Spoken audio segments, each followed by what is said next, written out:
Bugun biz chorvachilik sohasidagi muammolar haqida gaplashamiz. Mana shu yer masalasi bo'yicha mana kuni kecha bir qabul qilgan qonunimizda endilikda fermerlar yerlarini ikkilamchi ijaraga ham berish mumkinligi to'g'risida qonunga o'zgarish kiritdik. Fermer xo'jaliklarimizda eng qiynab kelayotgan muammolar u ochiqcha gapirganda shu yer muammolarida 15-18 million gektar yaylovlar doimiy foydalanishga veterinariya va chorvachilik rivojlantirish qo'mitasiga o'tkazildi.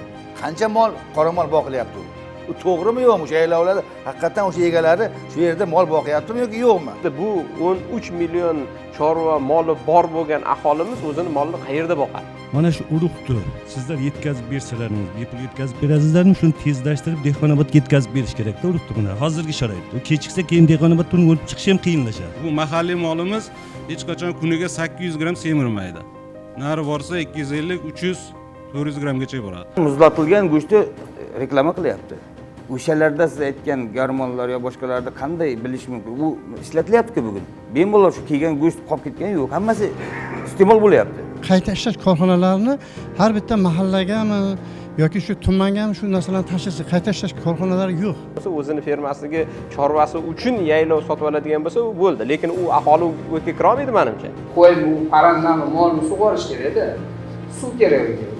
Bu naslchilik endi fermer xo'jaligini maqomini olish uchun endi bu yerda ancha talablar bor, chunki o'sha nasldor mollar bo'lishi kerak. Kadastr bo'limlari shu yerlarni ajratib beradi. Faqat uning ikkita sharti bor. Yerni ajratgandan keyin 60 bosh yirik shoxli yoki 100 bosh mayda shoxli boqish kerak. Uyida chorva mol boqib o'tirgan odam internetda ko'radi. Shu odamlar uchun ma'lumot kerak, shu odamlar uchun tavsiya kerak.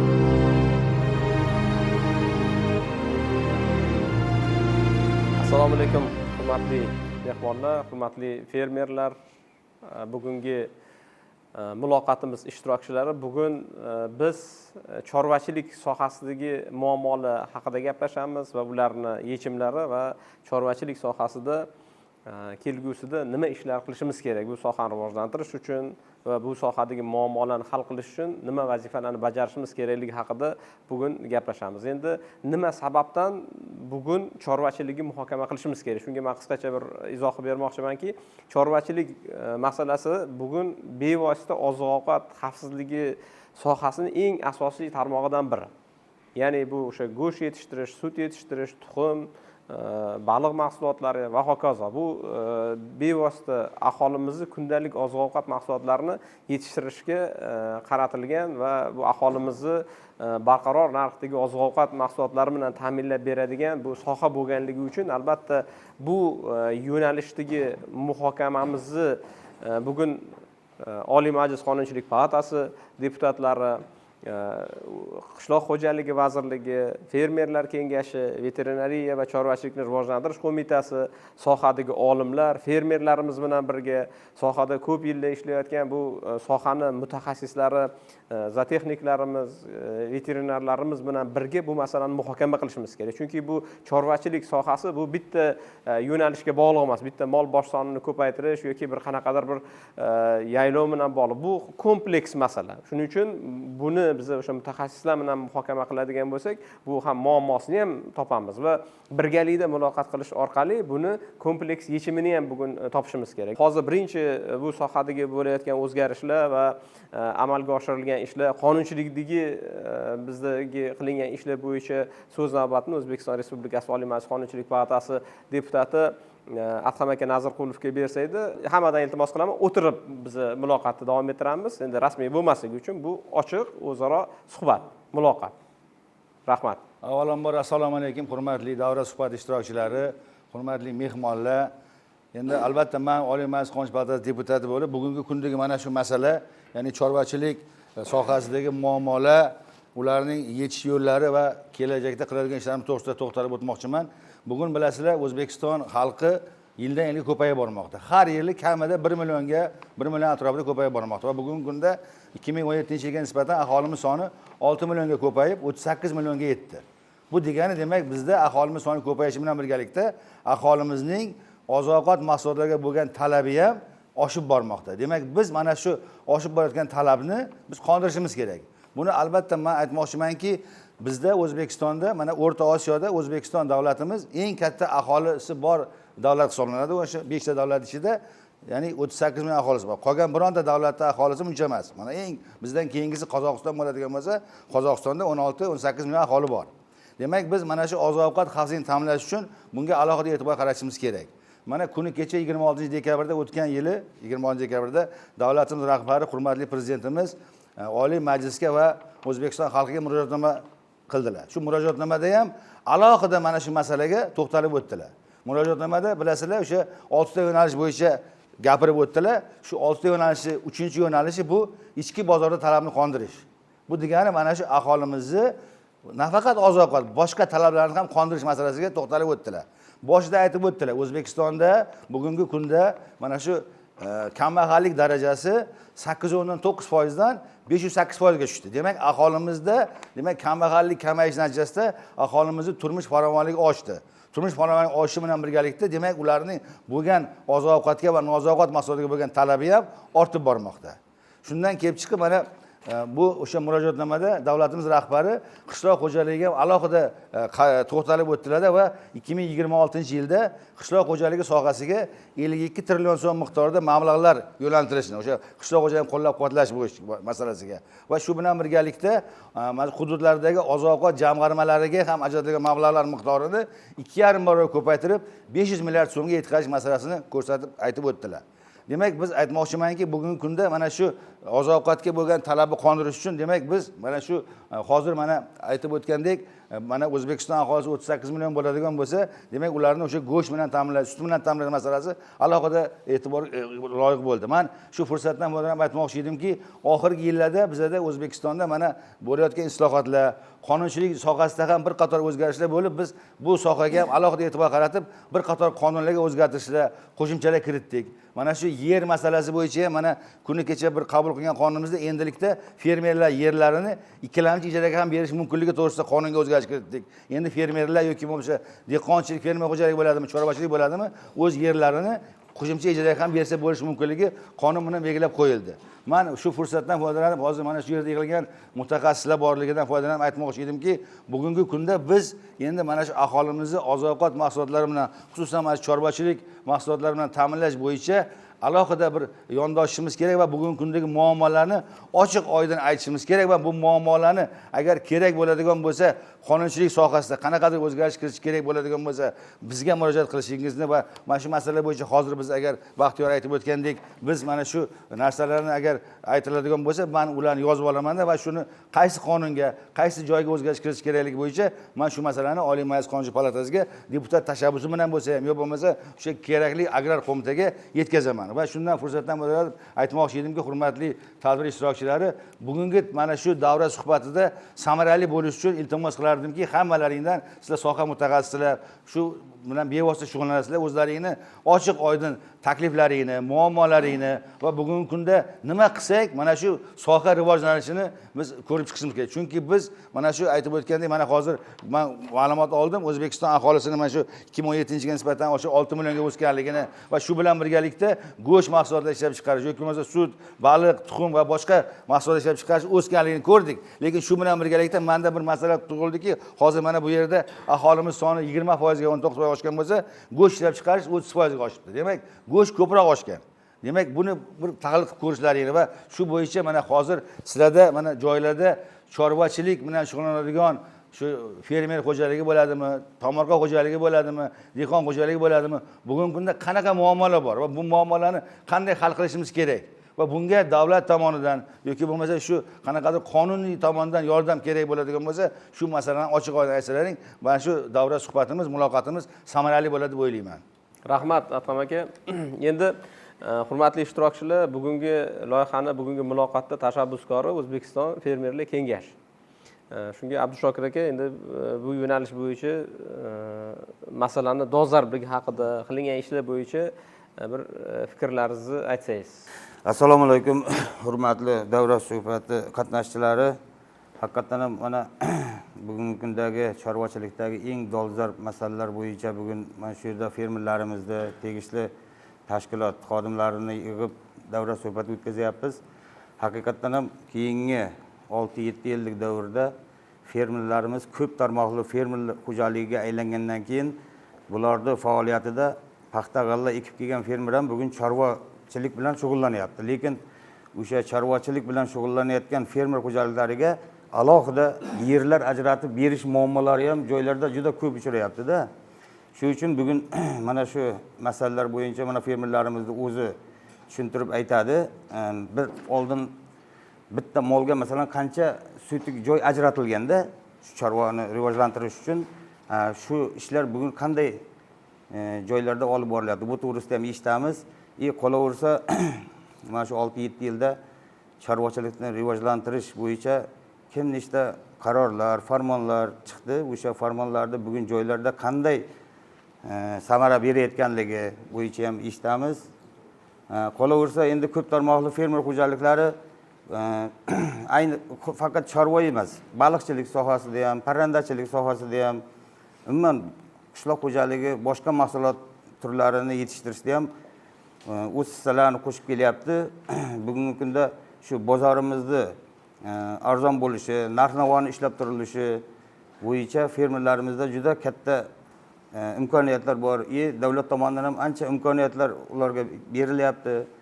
Mana shu to'g'risida bugun mana tegishli xodimlar bilan ham birgalikda shu muammolar, shu berilayotgan imkoniyatlardan foydalanayotganlar to'g'risida gaplashamiz. Umuman fermer xo'jaliklarimizda eng qiynab kelayotgan muammolar u endi ochiqcha gapirganda shu yer muammolarida. Bugun yerlar qanaqa yerlardan chorvachilikni rivojlantirish mumkin? Masalan, bizni respublikamizda yaylov yerlarimiz bor, qolaversa tog' yon bag'rlari bor, o'rmon xo'jaligimizda katta-katta yerlari bor. Yoki boshqa sohani rivojlantirish, masalan, baliqchilikni rivojlantirishda qancha zavurlarimiz bor, qancha foydalanmayotgan joylar bor. O'sha joylarda qanday tartibda bugun olib, qanday tartibda undan foydalanish bo'yicha ham muhtaram prezidentimiz qarorlari chiqqan. O'sha qarorlarni ham bugun eshitib, bilib muhokama qilamiz. Qani joylarda qanday shu ishlar tashkillashtirilayotganligi bo'yicha. Endi sizlarga bizni bugungi shu davra suhbatimizda qatnashayotganlaringizdan biz minnatdormiz.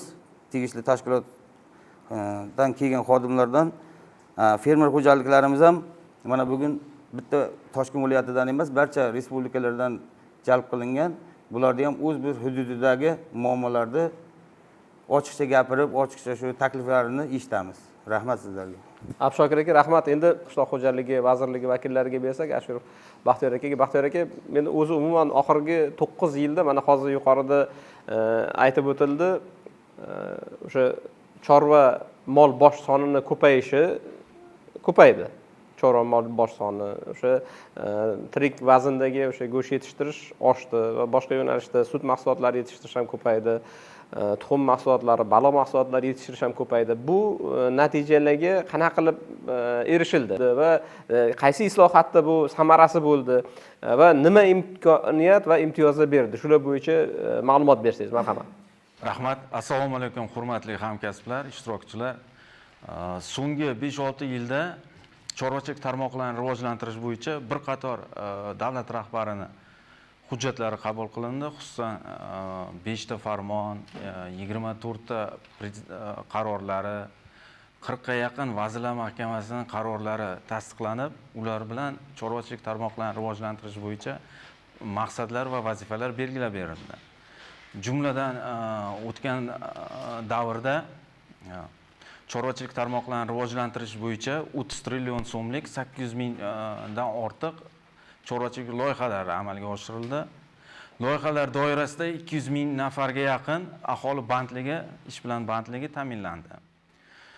Bundan tashqari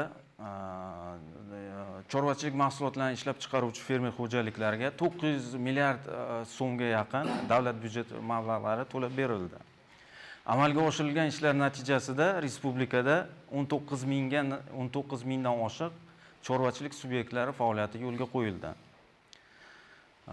Shu bilan bir qatorda o'tgan yili muhim davlat rahbarining qarorlari tasdiqlandi. 322-sonli 31-oktyabr kuni. Qaror bilan chorvachilik yo'nalishidagi fermer xo'jaliklariga bir qancha imtiyozlar berildi. Xususan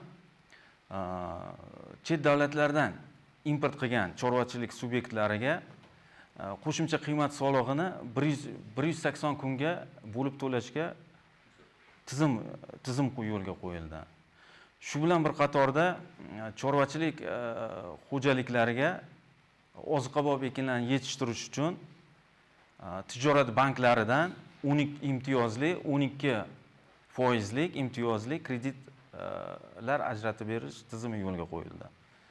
Bundan tashqari, chorvachilik mahsulotlarini yetishtiruvchilarga yetishtirishda sug'orish xarajatlarini qoplab berish, davlat byudjetidan 50% ni qoplab berish tizimi yaratildi. Bundan tashqari, paxtachilik, g'alachilik yo'nalishiga xo'jaliklarga 10 gektar yer maydonidan kam bo'lmagan yer maydonida 1% da chorvachilik binolarini qurishga ruxsat berildi. Va shu bilan bir qatorda ko'plab imtiyozlar, qulayliklar yaratib berildi. Hozirgi kunda ham biz muntazam chorvachilik yo'nalishidagi fermer xo'jaliklarining muammolarini o'rganib boryapmiz. O'rganib borayotgan jarayonda o'sha tegishli davlat rahbarining hukumat qarorlarini, takliflarini tayyorlab kelyapmiz. Rahmat. Baxtiyor aka, rahmat. Endi hozir aytyapsizki, bu 19 mingdan oshiq bu subyektlarni tashkil bo'lgani bu juda katta ko'rsatkichda. 19 mingta bu chorvachilik bilan shug'ullanadigan xo'jaliklar bu kichkina emas. Endi bu avval qancha bo'lgan degan savol bo'ladi. Agar ko'rsatkich bo'lsa, masalan 2016-yil, 2015-yillarda bu ko'rsatkich qancha edi? Masalan, qanchaga ko'paydi shu bo'yicha? Bu men tahlillarga ko'ra, demak 10 yil oldin subyektlarning soni 5 ming, 6 ming atrofida bo'lgan.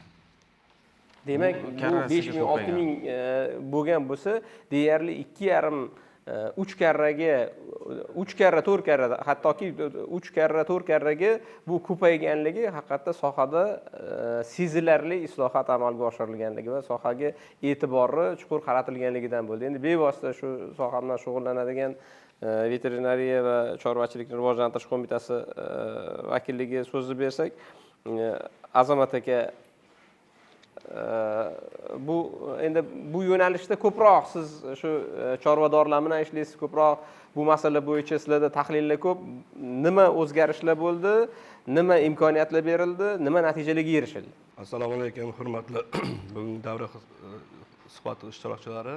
Yuqorida ta'kidlab o'tilganidek, mana hamkasblarimiz aytdi, oxirgi yillarda chorvachilik va uni tarmoqlarini rivojlantirish bo'yicha davlatimiz va hukumatimiz tomonidan juda ko'plab e'tibor qaratilyapti. Buni qayerdan bilsak bo'ladiki, avvalo har bitta shu tadbirkorimiz, chorvadorimiz o'zini faoliyatida bu narsani his qilyapti.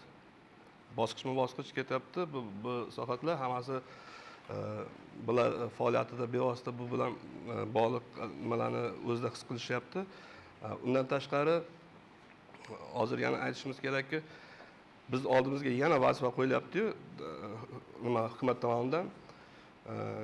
Yaqin mana kuni kecha misol uchun o'tgan kunlari ham biz tadbirkorlar bilan bevosita suhbatlashyapmizki, yana bir normativ hujjat loyihasini chiqaraylikki, bugungi kunda yana qanaqa muammosi bor bu tadbirkorlarda chorvachilikni rivojlantirish va aholi iste'molini ta'minlashni barqarorlashtirish masalalari bo'yicha yana nima muammolar borki, uni yechimini qilish kerak degan masalada nima qilyapmiz.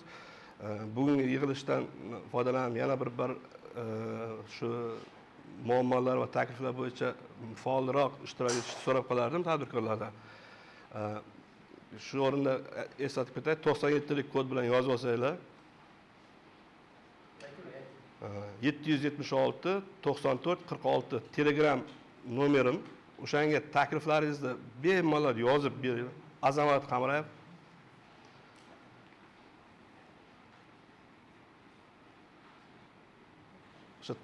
Nima muammo bor, nima taklif bor, o'sha normativ hujjatda qayd etilishi kerak. O'sha narsa bo'yicha takliflarni bersanglar, biz hozir paytda ishlab chiqilayotgan normativ hujjatda bu masalani qaysidir qismini shu hujjatda, qaysidir kelgusida baribir olishimiz kerak.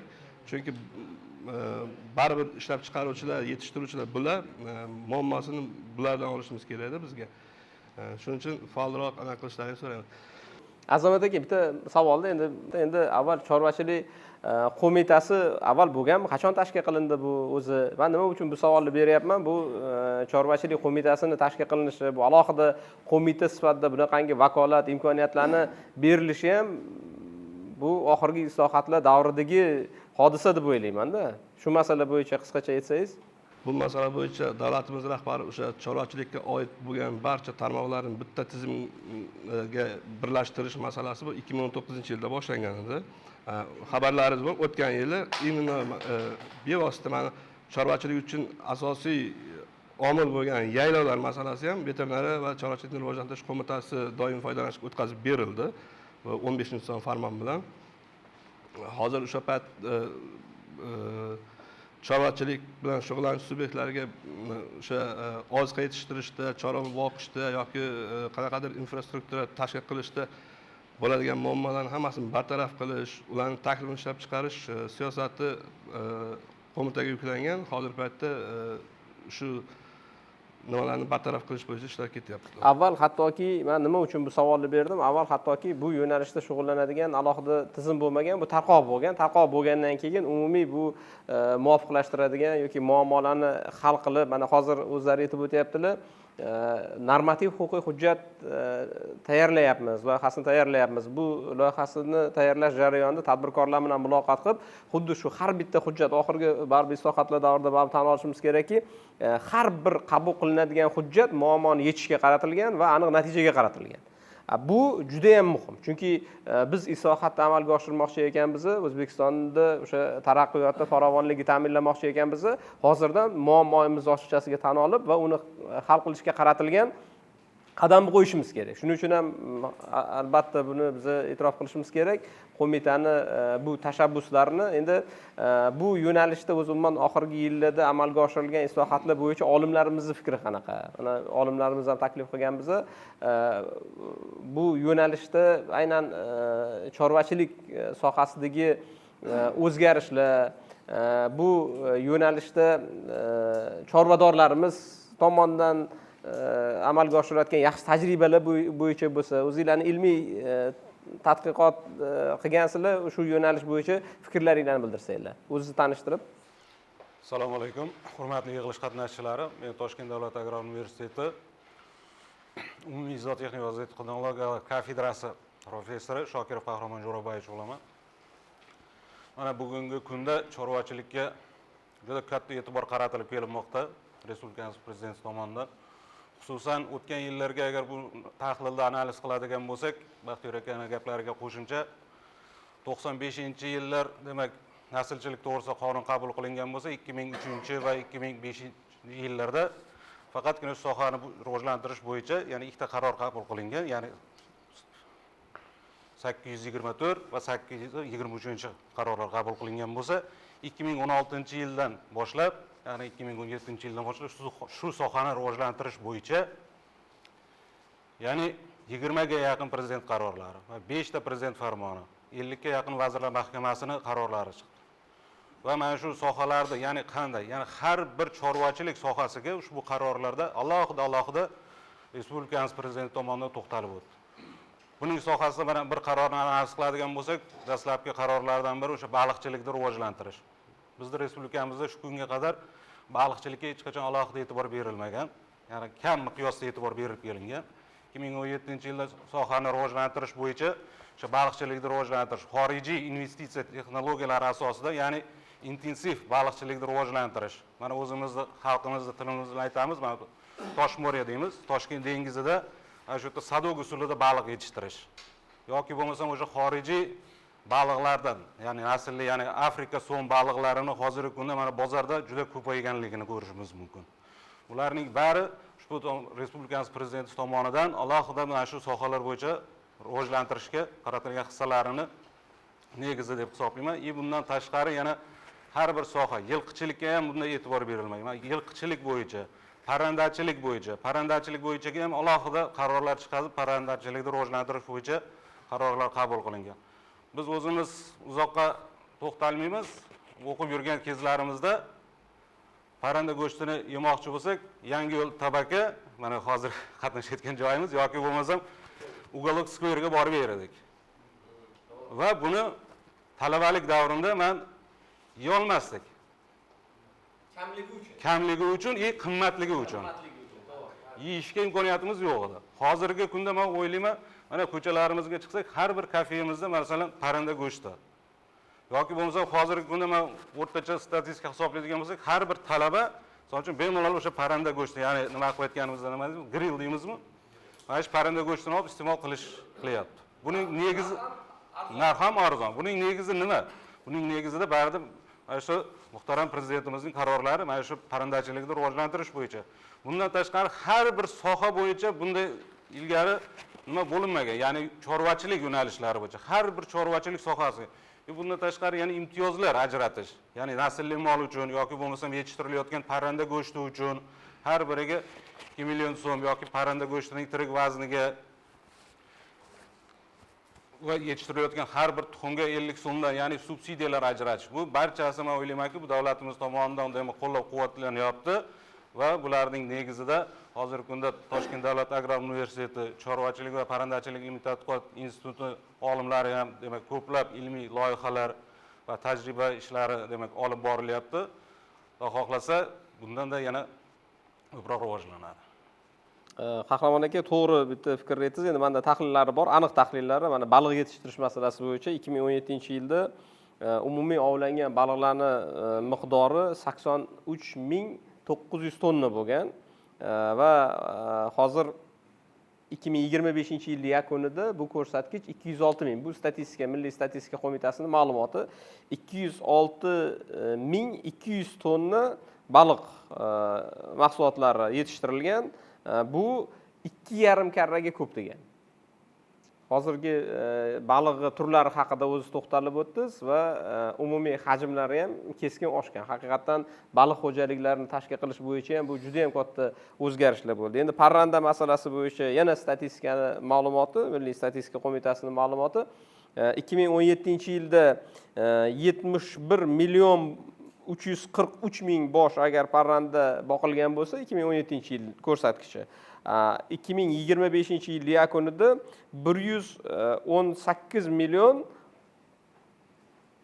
oshiq 118.652.000 boshdan ortiq bu parrandalar yetishtirilayotganligi haqida ma'lumot bor. Bu 166% ga o'sish. Bu juda ham katta ko'rsatkich. Haqiqatan boyagi narxi ushash bilan birga bu yo'nalishda juda katta berilgan imkoniyatdan o'sha tadbirkorlarimiz to'g'ri qabul qilib, to'g'ri foydalanib va natijani ko'rsatganligini biz ko'rishimiz mumkin. Endi mana umumiy endi muammolarga ham o'tishimiz kerak. Mana yuqorida aytildiki, tahlillar ko'rinib turibdi. Go'sht, sut mahsulotlarini yoki bo'lmasa o'sha o'zi umuman olganda chorvachilik mahsulotlarining narxini yuqoriligi nima bilan bog'liq degan savollarga ham javob beraylik. Shunga agar endi muloqotga o'tsak ham bo'ladi, agar qo'shimcha umumiy islohotlar bo'yicha kimda fermerlarimizda kimda fikrlar bor, mana shu imtiyozlardan, imkoniyatlardan foydalanganlik bo'yicha agar fikrlar, mulohazalar bo'ladigan bo'lsa, bildirsanglar bo'ladi. Yoki fermerlar kengashimiz hududiy vakillari tomonidan agar fikrlar bo'ladigan bo'lsa. Bormi kimdadir fikr? Bu erkin muloqot, bu yerda kelishilmadik. Mana boshida men hozir bu kameradan nima holatda aytyapman. Kelishilgani yo'q, hamma o'zini fikrini ichidagi narsani aytish kerak. Bu bor narsani borni ko'rsatishimiz kerak-da. Baxtiyor aka haqiqatdan ham to'g'ri aytib o'tyapti. Hozir mana shu mahsulotlarda go'sht mahsulotini ham, baliq mahsulotini ham, parranda mahsulotini ham ishlab chiqarishda mana shu o'sish ko'rsatkichlarini aytib o'tdingiz. Mana buni to'g'risi biz tan olishimiz kerak. Mana shu 5 yil oldin yoki 6 yil oldin shu qaror bilan fermerlarimizda ko'p tarmoqli bo'lishiga yo'l ochib berilgandan keyin har bir fermer shu paxta g'alladan tashqari kimdadir imkoniyati bor edi baliqchilikni rivojlantirish. Sababi o'shani yerini atrofida baliqni rivojlantiradigan yer bor edi, foydalanilmas edi-da, yoki o'sha suvdan foydalansa qanaqadir jarimalar bormidi? O'shalar yo'q bo'lgandan keyin mana qarang, kimdir baliq bilan shug'ullanib ketdi, kimdir chorva bilan shug'ullanib ketdi. Masalan, yaylovga yaqin bo'lgan fermerlarimiz chorvani ko'paytirdi. Shuning uchun bu mahsulot aytganingizda ko'payyapti, lekin narx-navosi ayrim ligilarda hozir ham xalqqa mos keladigan narxda emas-da. Masalan, baliq. Baliq O'zbekistonda eng arzon bo'lishi kerak.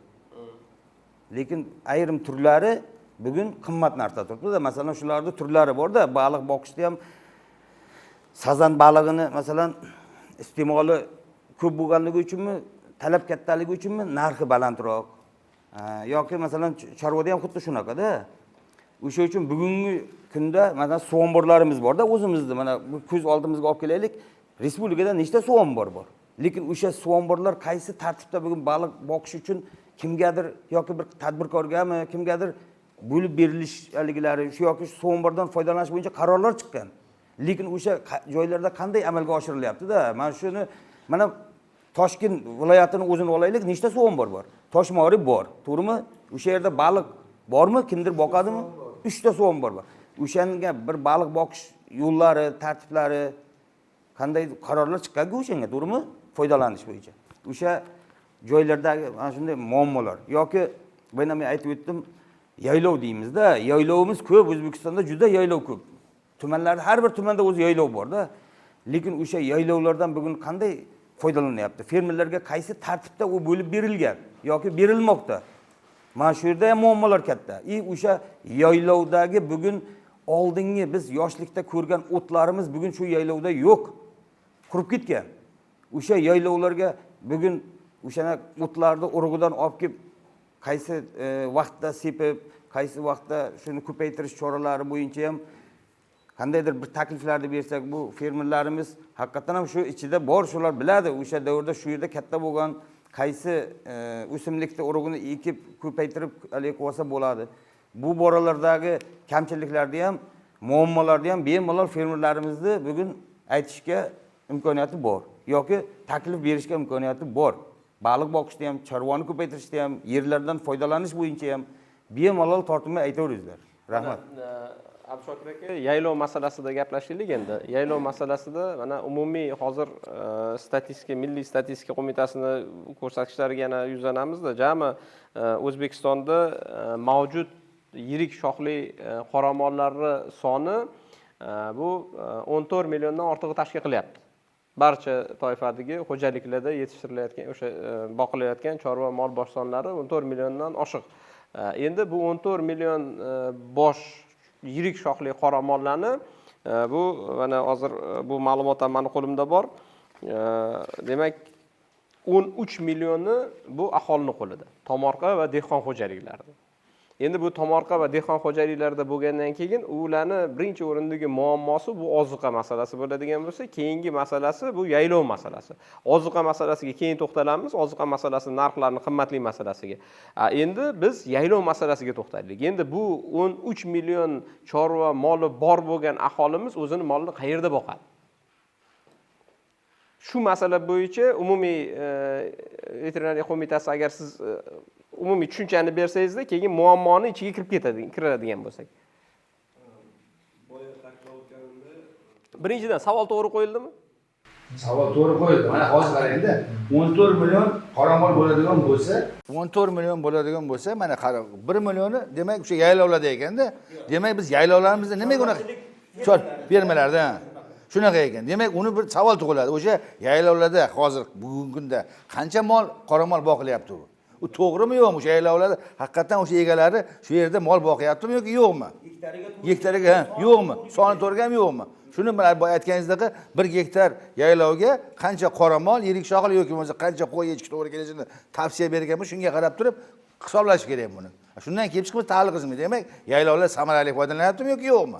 Mana bu masala bu ham. Azamat aka, mana savol nima? Birinchidan O'zbekistonda yaylovlar qancha? Shundan jamoat yaylovlari, endi bu to'g'ridan to'g'ri 13 million aholi molini boqadigan yaylov bu jamoat yaylovi hisoblansa kerak menimcha. Jamoat yaylovi qancha qismi? Shu ko'rsatkichlar bo'yicha ma'lumot bormi? Mana respublikamiz bo'yicha 21 million gektar yaylov yer maydonlari mavjud bo'ladigan bo'lsa, o'shanda qishloq xo'jaligida foydalanadigan yaylov yer maydonlari 17 million gektar tashkil qiladi.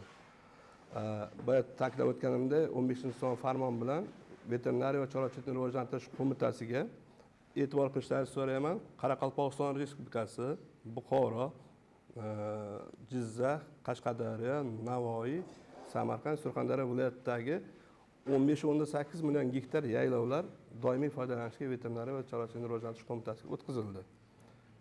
O'sha 7 ta hududdagi. Shu 7 ta hududdagi yaylovlar qo'mitaga o'tgandan keyin hozirgi paytda oldindan foydalanib kelayotgan chorvachilik subyektlari, chorvadorlar, u fermermi yoki masalan cheklangan jamiyatmi yoki oilaviy tadbirkormi, ularga hukumat komissiyasining qarori bilan foydalanish muddati uzaytirib berildi. To'g'ridan to'g'ri. Zaxirada turgani yer qonunchiligi bo'yicha auksion savdolar orqali beriladi. Bu tartibi hammamizga ma'lum. Bu o'sha tartib joriy qilingan. Bu qishloq xo'jaligiga mo'ljallangan barcha yerlar uchun amal qiladigan tartibimiz bor. Lekin mana aytyapsiz, qoramolchilik o'zi aslida ikkita maqsadda ko'paytiriladi, yo go'shtga, yo sutga. Go'sht yoki sutga o'zi aslida biz tushunchamizni ham sal to'g'rilab ketishimiz kerak. Qoramolni yaylovda boqib, u rezultatni ololmaymiz, chunki u nimani bermaydi. Chunki yaylovda hosildorligi uni yuqori mahsulot olishga imkoniyat yo'q. Faqat mayda shoxli mollarni boqsak, keyin yaylov chorvachiligida tuya, yilqi boqish mumkin. Qaysiki ularni sodержать qilish uchun, saqlab yurish uchun. Bizda hammani xabari bor, O'zbekiston sharoitida yaylovlar unaqa Yevropaga yoki yaqin qo'shnilarimizga qaraganda hosildor emas. Bizni hozir shuni aytib o'tib ketdim-da, oldingi o'tlar yo'q-da, shu uchun shunaqa. Hozir shu yaylovlarni o'shanday sharoitga keltirish imkoniyati bormi? Hozir mana misol men yana qo'shimcha qilib ketay. Hozir mana yirik bu to'g'ri masalani qo'ydilar hozir Azamat akam. Birinchisi masalan chorva mollarni boyagi go'sht, sutga yetishtiriladigan, bo'rdoqi boqiladigani, bu yaylovga chiqazib boqilinadigan bo'lsa, o'zini yo'qotib qo'yishi mumkin. U boyagi boqish qoidalariga, bo'rdoqchilik o'sha tartiblariga to'g'ri kelmasligi mumkin. Endi bu asosan yaylovlarni qo'y echkilarga mo'ljallaydigan bo'lsak, endi mendagi ma'lumotda 2025-yil yakuniga jami mavjud qo'y echkilarimizni soni O'zbekistondagi 24 million tashkil qilyapti. 24 milliondan oshig'i tashkil qilyapti. Endi bu qo'y echkilarni 18 million 790 mingdan ortiq qismi bu aholida. Bu aholida. Endi shu aholida bo'lgandan keyin hozir siz aytdingizki 15 million gektardan ortiq bo'lgan o'sha Qoraqalpog'iston, Navoiy, Buxoro bo'lgan zonalardagi yaylovlar o'sha qo'mitaga biriktirib berildi. Endi qolgan hududlardagi bu o'zi o'sha qo'y echki boqayotgan bizani tomorqa egalarimiz yoki bo'lmasa dehqon xo'jaliklarimizni chorvalari, endi mayda shoxli chorvalar, ular qayerda boqilyapti? Shu narsadan hozir bizani bu ko'rsatuvi, bugungi davra suhbatimizni aholimiz kuzatib turyapti-da, bu savolga ular javob kutyapti. Bu masalani agar hozir biz ochiq gaplashishimiz kerak-da, yechimini biz muhokama qilishimiz kerak. Baxtiyor aka, marhamat. Yuqoridagi muammo yechimi bo'yicha xalqaro moliya institutlarini mablag' 60 million mablag'lari shu o'zimizni yaylovlarni degradatsiyadan chiqarish, hosildorligini oshirish maqsadida davlat rahbarining hujjati bilan 60 million AQSh dollari yo'naltirish belgilanib oldi. Bundan tashqari o'sha yaylovlarning hosildorligini oshirish maqsadida o'sha vazirlik tizimidagi ikkita ilmiy muassasa faoliyat olib boryapti. Biri qorako'lchilik va cho'l ekologiyasi va Buxoro cho'l oziqabop ekinlar markazi. Shu ikkita tashkilot tomonidan har yili hozirgi kunda 15 mingga yaqin urug'chilik maydonlari tashkil etilgan. O'sha yillar kesimida o'sha hosildorligini, mavjud yaylovlarimiz hosildorligini oshirish bo'yicha amaliy ishlar amalga oshirilib kelinyapti. Jamoat yaylovlari bo'yicha, jamoat yaylovlari bu muammodan xabarimiz bor. O'sha chorva mollarimizning asosiy qismi aholida bo'lganligini hisobga olgan holda hozirgi kunda tegishli vazirlik va idoralar bilan hamkorlikda o'sha yaylovchilikni rivojlantirish bo'yicha tegishli davlat rahbarining farmon loyihasi ishlab chiqilmoqda. Bunda masalan baribir bu aholimiz uchun muhim masala. Hozir bu yo'nalish g'oyalarni biz ko'rishimiz kerak-da. Hozir yuqorida aytildiki, yaylovlar aniqlangandan keyin u auksion orqali chiqaziladi. auksionga chiqazilinadi. U qaysidir fermer xo'jaligi yoki yuridik o'sha shaxs uni xarid auksion orqali oladi. U agar chorvador chorvachilik xo'jaligi tashkil qilayotgan bo'lsa, ferma qurmoqchi bo'ladigan bo'lsa yoki o'zini fermasi bo'ladigan bo'lsa, o'zini fermasiga chorvasi uchun yaylov sotib oladigan bo'lsa, u bo'ldi. Lekin u aholi o'tga kira olmaydi menimcha. Kira olmaydi o'tga. Endi muhim narsa, mana hozir yuqorida aytganimizdagi bu 18 million 794 ming bosh qo'y echkilarni boqish uchun bu yaylov masalasini hal qilish, bu qabul qilinishi kutilayotgan hujjatda bu masala yechimiga umid qilsa bo'ladimi? Aholi yashash punktlari atrofidagi yaylovlar, aholi doimiy chorvasini boqadigan yaylovlar lot qilinmaydi va u savdoga chiqarilmaydi. Strategiya. Endi Abshokir aka, men bitta masalaga hozir savolni qayta berish bu o'zimga ham noqulay bo'lyapti. Bu masaladan ko'rinyaptiki, hozir haqiqatdan bu yer hisobini yuritishni ham biz kadastrni ham taklif qilishimiz kerak ekan. Alohida aholini, jamoat yaylovlarini hisobi ham bo'lish kerak ekanda. Bizda bu soniga to'g'ri kelish kelmasligi u bir masala. U o'zi uni hisobi qanaqa? Soniga to'g'ri kelish kelmasligini bilishimiz uchun uni hisobini bilishimiz kerak-da. Bitta mahallada hozir 9008 ta mahalla respublika bo'yicha bor-da. 9008 ta mahallada har bitta mahalla kesimidagi chorva mol bosh sonlari to'g'risidagi informatsiya bor, ma'lumot bor. Endi ular uchun qancha nima kerakligi, masalan, yaylov kerakligi to'g'risida tahlil qilish u faqat matematika. Endi xuddi shu hisobni hozir bor yo'qligini biz ko'rishimiz uchun kadastr bilan buni chuqurroq muhokama qilishimiz kerak ekan va albatta hozir yana takliflarni biz fermerlarimizdan ham, bu sohada ishlayotgan mutaxassislarimizdan ham so'rab qolardikki, buni birinchidan hisobini yuritish, bunga o'sha normativ bo'yicha to'g'ri keladigan o'sha maydonlarni ajratishga alohida e'tiborni qaratishimiz kerak ekan. Demak, bo'lmasa bu masalani biz hozir muhokamani davom ettirmaymiz. Buni to'xtatib turish kerak-da hozir vaqti. Hozir mana aytganingizdek, mana Ohangaronda, men o'zim Ohangaronda saylanganman, deputat bo'lganimda, shu Ohangaronda aholini qishlog'i bor, qishloq yonida yaylov bor. Shu yaylovi kimdir o'sha sotib olgan, yaylov egasi boshqa, aholi o'shanga mol boqolmaydi. Qanaqadir o'shani hududini qilish kerak. Aholi qishloq bo'ladigan bo'lsa, qishloqdan qanaqadir bir chegaradan nariyog'ini berish kerak, qolganini aholiga qoldirish kerak. Bu masala ko'p ko'tarilgan. Mana Ohangaronda kim agar biladigan bo'lsa, ko'plar yozadi shunaqa, bizga yaylov yo'q degan masalani ko'targan. Aytganingizdek, buni o'shadan ko'rib chiqish kerak. Yo'q, ruxsat bersalar uni tumandan kelganlar gapirsin, qanday foydalanyapti bugun yaylovdan? Aholi qanday foydalanyapti? Yaylovni sotib olgan odam qanday foydalanyapti? Chorvasi bormi, yo'qmi? Ayrim joylarda yaylovi bor, chorvasi yo'q. O'shanda qaysi tumandan kelgan aytiladi? Yaylovdan foydalanish bugun qanday? Qani kimda fikr bor? Erkinroq bu fikr bildirsanglar bo'ladi. Bormi? Kimda fikr bor? Assalomu alaykum. Men Jizzax viloyati Forish tumani Aydarko'l Shokir Sharbo fermer xo'jaligidanman. Ukam men fermer, biz tadbirkor shu yerda. Yaxshi, bizni oldin bizga 9 yil, 8 yil oldin ana nima qo'ydi vaksina bo'yicha sal muammo bo'lardi. Hozir bu muammo yo'q, Allohga shukr. Hozir borib hammasi prezident, hurmatli prezidentimizning an'anasi bilan, tashabbusi bilan endi fermerlar qo'llab-quvvatlayapti. Hamma anaqa qilgani uchun yaxshi borib mana har sezon boshlandi-ku, mana kuz bo'ladi, qish boshlanadi, bahor boshlanadi, kasallik boshlanadi. O'shanda как положено bular borib nima bo'lyapti, nima qo'yapti, oldindan bo'lar. Biz oldin o'zimiz borib izlab topib kelardik-da. Bitta kasal bo'lsa hammasiga o'tib ketardi. Hozir bu narsa boshlanishdan oldin kelib o'zlari hammasi nima bo'lyapti, kim qanaqa vaziyat qanday, yaxshi ish qilib Allohga shukr. Biz yerimiz sal kichkina edi, Allohga shukr yaxshi shu xat yozib ana qildik viloyat hokimiga. Yerimizni kengaytib berdi. Bizda kamchilik yo'q, yaxshi Allohga shukr hammasi. Sizda yirik shoxli mollarmi? Yo'q, bizga kichkina shoxli. Endi bitta qo'yga 1 gektar deb aytilgan qiluvda. Endi bizga mingdan yo'q, lalimi yo'q, bu yerda anaqa yo'q. Bu yerda sug'oriladigan yo'l emas bizga. Lalimi yo'q yer. Mikrofon. Rahmat. Men bitta narsa aytmoqchiman. Mana hurmatli prezidentimiz inson omili uchun hamma narsani yaratib berdilar.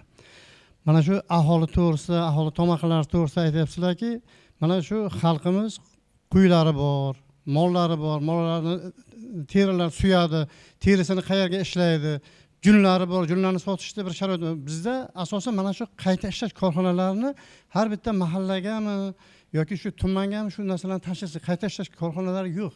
deyarlida. Man o'zimizni misolda aytib o'tgan bo'lsam. Ikkinchida yana paxta g'allachilik fermer xo'jaliklarimizga 10 gektardan chorva mahsulotlari yetishtirsin, shiyponlar qilsin deyapti, lekin mana shunga prezidentimiz shu nimani aytib qarorlari bilan qabul qilingan, lekin bu orqasida chorasi ko'rilmayapti, nazorat qilinmayapti. Mana shunga bir katta e'tibor qaratishlarini so'raymiz. Endi bu fermerlarning bu muammolari. Keyin fermerlarimiz mana paxtani yetishtiryapti. Yetishtirgandan keyin hozir mana chorva mahsulotlari qimmatlashib ketdi. O'sha kunjala, shulxa, kepak boshqa mahsulotlar, g'alladan, paxtadan olingan mahsulotlar. O'shalarni oldingidek qilib fermerlarning o'ziga berish sharoitlarini bir o'ylab ko'rish kerakmi? Hozir mana bu klasterlar tomonidan bo'lyapti. Bu narxlari ko'tarilib ketgandan keyin aholini ham o'sha mol boqishiga, keyin go'shtda narx ko'tarib ketish sabablari ham kelib chiqyapti-da. Shularni bir e'tiborga olib maqlash. Rahmat. Yana kimda fikrlar bor? Marhamat, mikrofonni oling. Yaxshi gap bo'ldi. Chorva yerlarimiz tabiiy o'tlar yo'qolib ketgan. 5 yil 6 yil davomida dehqonobod qurg'oqchilik bo'ldi. Shu sababdan savol tug'ilyapti-da. Shu fermerlarga biz yetib boshladik beribdi endi. Yil yaxshi keldi, qor yaxshi bo'layapti. Mana shu urug'ni sizlar yetkazib bersalaringiz, bepul yetkazib berasizlarmi? Shuni tezlashtirib dehqonobodga yetkazib berish kerak-da urug'ni buni. Hozirgi sharoitda. U kechiksa keyin dehqonoboddan o'tib chiqishi ham qiyinlashadi. Agar shuni hozir tezlashtirib, yana bizga bir hafta ichida olib borib bersa, asosan cho'l zonamizda bizlardiki. Biz uni septirib, fermerga septirsak, biz bir 5-6 yil oldinga qarab ketgan bo'lamiz-da. Buni hozir tezlashtirmasa, bu yil yana qolib ketadi shunisi. Lekin hozir bizda fermerimiz bitta joyi 100 gektar yaylov bo'lsa, shuni 70 gektarda chigirtka yeb ketgan, qip-qizil tuproq bo'lyapti. Shu joylarni tezlashtirib, tashkillashtirasangiz menimcha yaxshi bo'lardi. Taklifingiz o'rinli.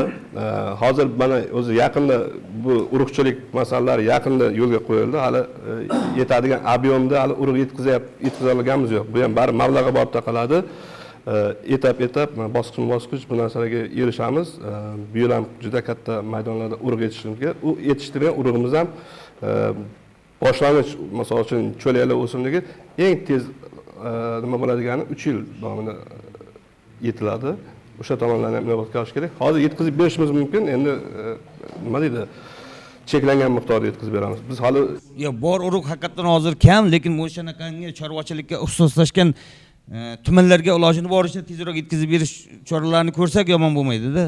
Taklif juda ham to'g'ri, fikr juda ham to'g'ri. Endi mana hozir nima uchun hozir bunaqangi xulosaga kelinyapti? Mana yuqorida Qishloq xo'jaligi vazirligi vakilimiz aytdiki, 60 million dollar grant hisobiga shu yerlarni o'sha qayta yaylovi yaxshilash uchun shuncha grant ajratildi. Endi bu 60 million dollar bilan butun O'zbekistondagi hamma joyi to'liq qamrashi o'zi imkoni yo'q. Bu bo'yicha yana urug'i bilan hajmi bilan bog'liq bo'lgan masala bor, uni yetkazib berish bilan, ish jarayoni bilan, sug'orish bilan bog'liq bo'lgan masalalar bor. Endi albatta bu yo'nalishda mana hozir taklif bildirildi. Endi iltimos qilamiz qo'mitadan va vazirlik vakillaridan alohida Dehqonobodga e'tibor qaratilsa maqsadga muvofiq bo'ladi. Bu degani boshqa hududdagi e'tibordan tashqarida qolish nuqtai nazaridan emas. Endi masala qo'yilgandan keyin bunga biz baribir chora qo'llashimiz kerak. Endi yana bir masala bu yaylovdan tashqari. Yaylovni endi bu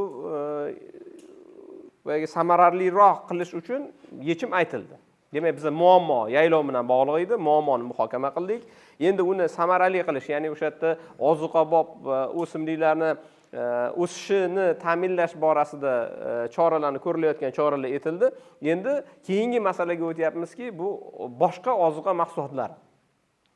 Masalan, o'sha yem bilan bog'liq bo'lgan masala bo'ladimi? Shu bo'yicha aynan shu muammolar bo'yicha Abshokir aka olimlarimizdan bir fikr eshitsa yaxshi bo'lardi-da. Sizlarda fikr bormi shu ozuqa bilan bog'liq bo'lgan masalalar bo'yicha? Mikrofonni. Hozir mana yaylovlar bo'yicha muammolarni eshitdik.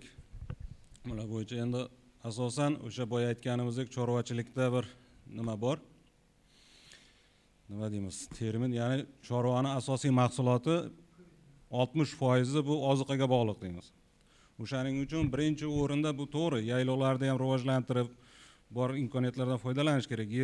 Yerda resursi demak cheklangan. Buni kengaytira olmaymiz. Buning uchun nima qilishimiz kerak? Bu yerda albatta o'sha ilmiy yondoshilgan holda ilmiy asoslangan, ya'ni ishlarni olib borishimiz kerak. Buning uchun ya'ni o'sha mana hozirgi kunda tomchilatib sug'orish yoki bo'lmasam yomg'irlatib sug'orish usullarini qo'llab, mana shu yaylovni hosildorligini rivojlantirishimiz va o'sha urug'larni ekish orqali yayloqni hosildorligini rivojlantirishimiz mumkin.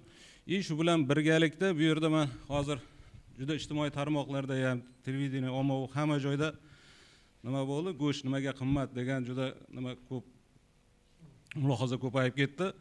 Men shuni analiz qilgan holda o'zim hozir mana ilmiy maqola tayyorlash kelmoqdaman. Bularni o'sha iqtisodchilar bilan hisoblagan holda bu yerda albatta to'g'ri ozuqani qimmat deyapmiz, ozuqa qimmatdir. Lekin ozuqa bilan qimmatlikda bu yerda albatta o'sha seleksiya ishlariga ham e'tibor qaratilishi kerak bo'ladi-da.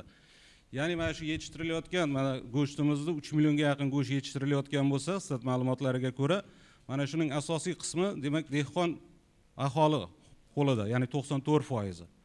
Dehqon aholi qo'lidagi mollar chorvasini men analiz qilib ko'rsam, o'sha tuman viloyatlarda bularning aksariyati hammasi deyarli 97% mahalliy jaydari mollarni parvarishlari kelinmoqda.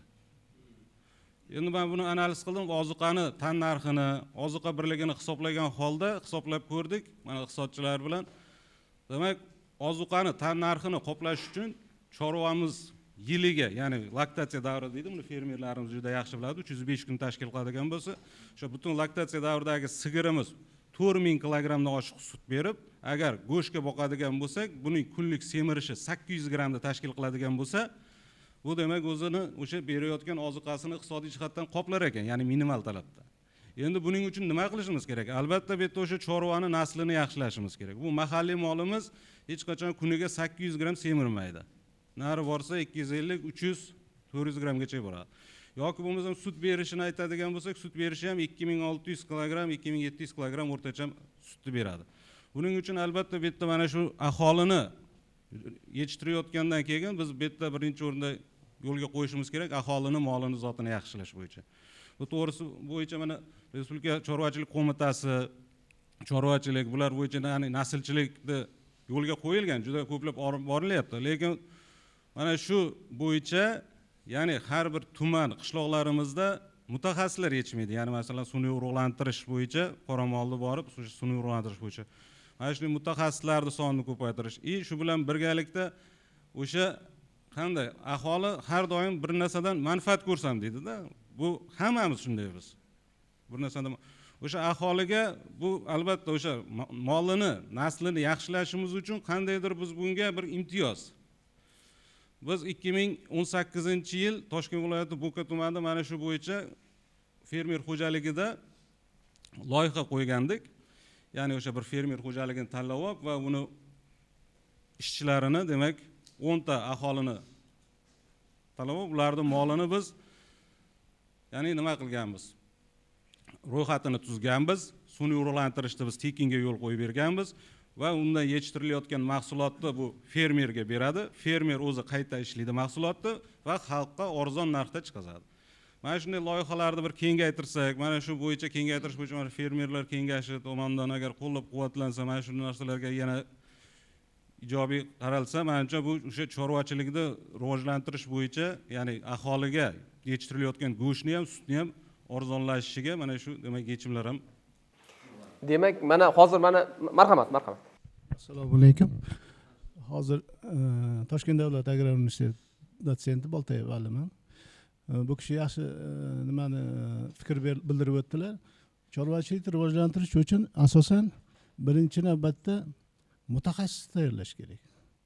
Mutaxassis kadrlar har doim o'sha sohani rivojlantirishga katta e'tibor katta turtki bergan. Birinchi masala o'zi aslida mutaxassis yetishtirish kerak.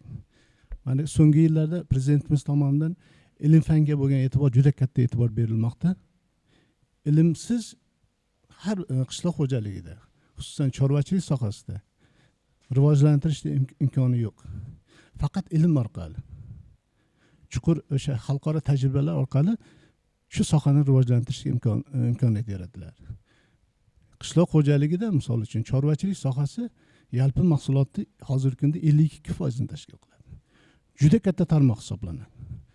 Shu tarmoqni rivojlantirish uchun albatta Toshkent davlat agrar universiteti tomonidan hozirgi yaqinda bo'lgan rektorimiz Narzula Naimович tomonidan dual ta'lim tashkil qilish bo'yicha islohotlar olib borilmoqda. Shu bo'yicha qaror loyihasi tayinlanmoqda. Dual ta'lim bo'yicha hozir Dual ta'lim nima bu o'zi bu? Dual ta'lim nazariy olgan bilimlarini amaliyotda qo'llash.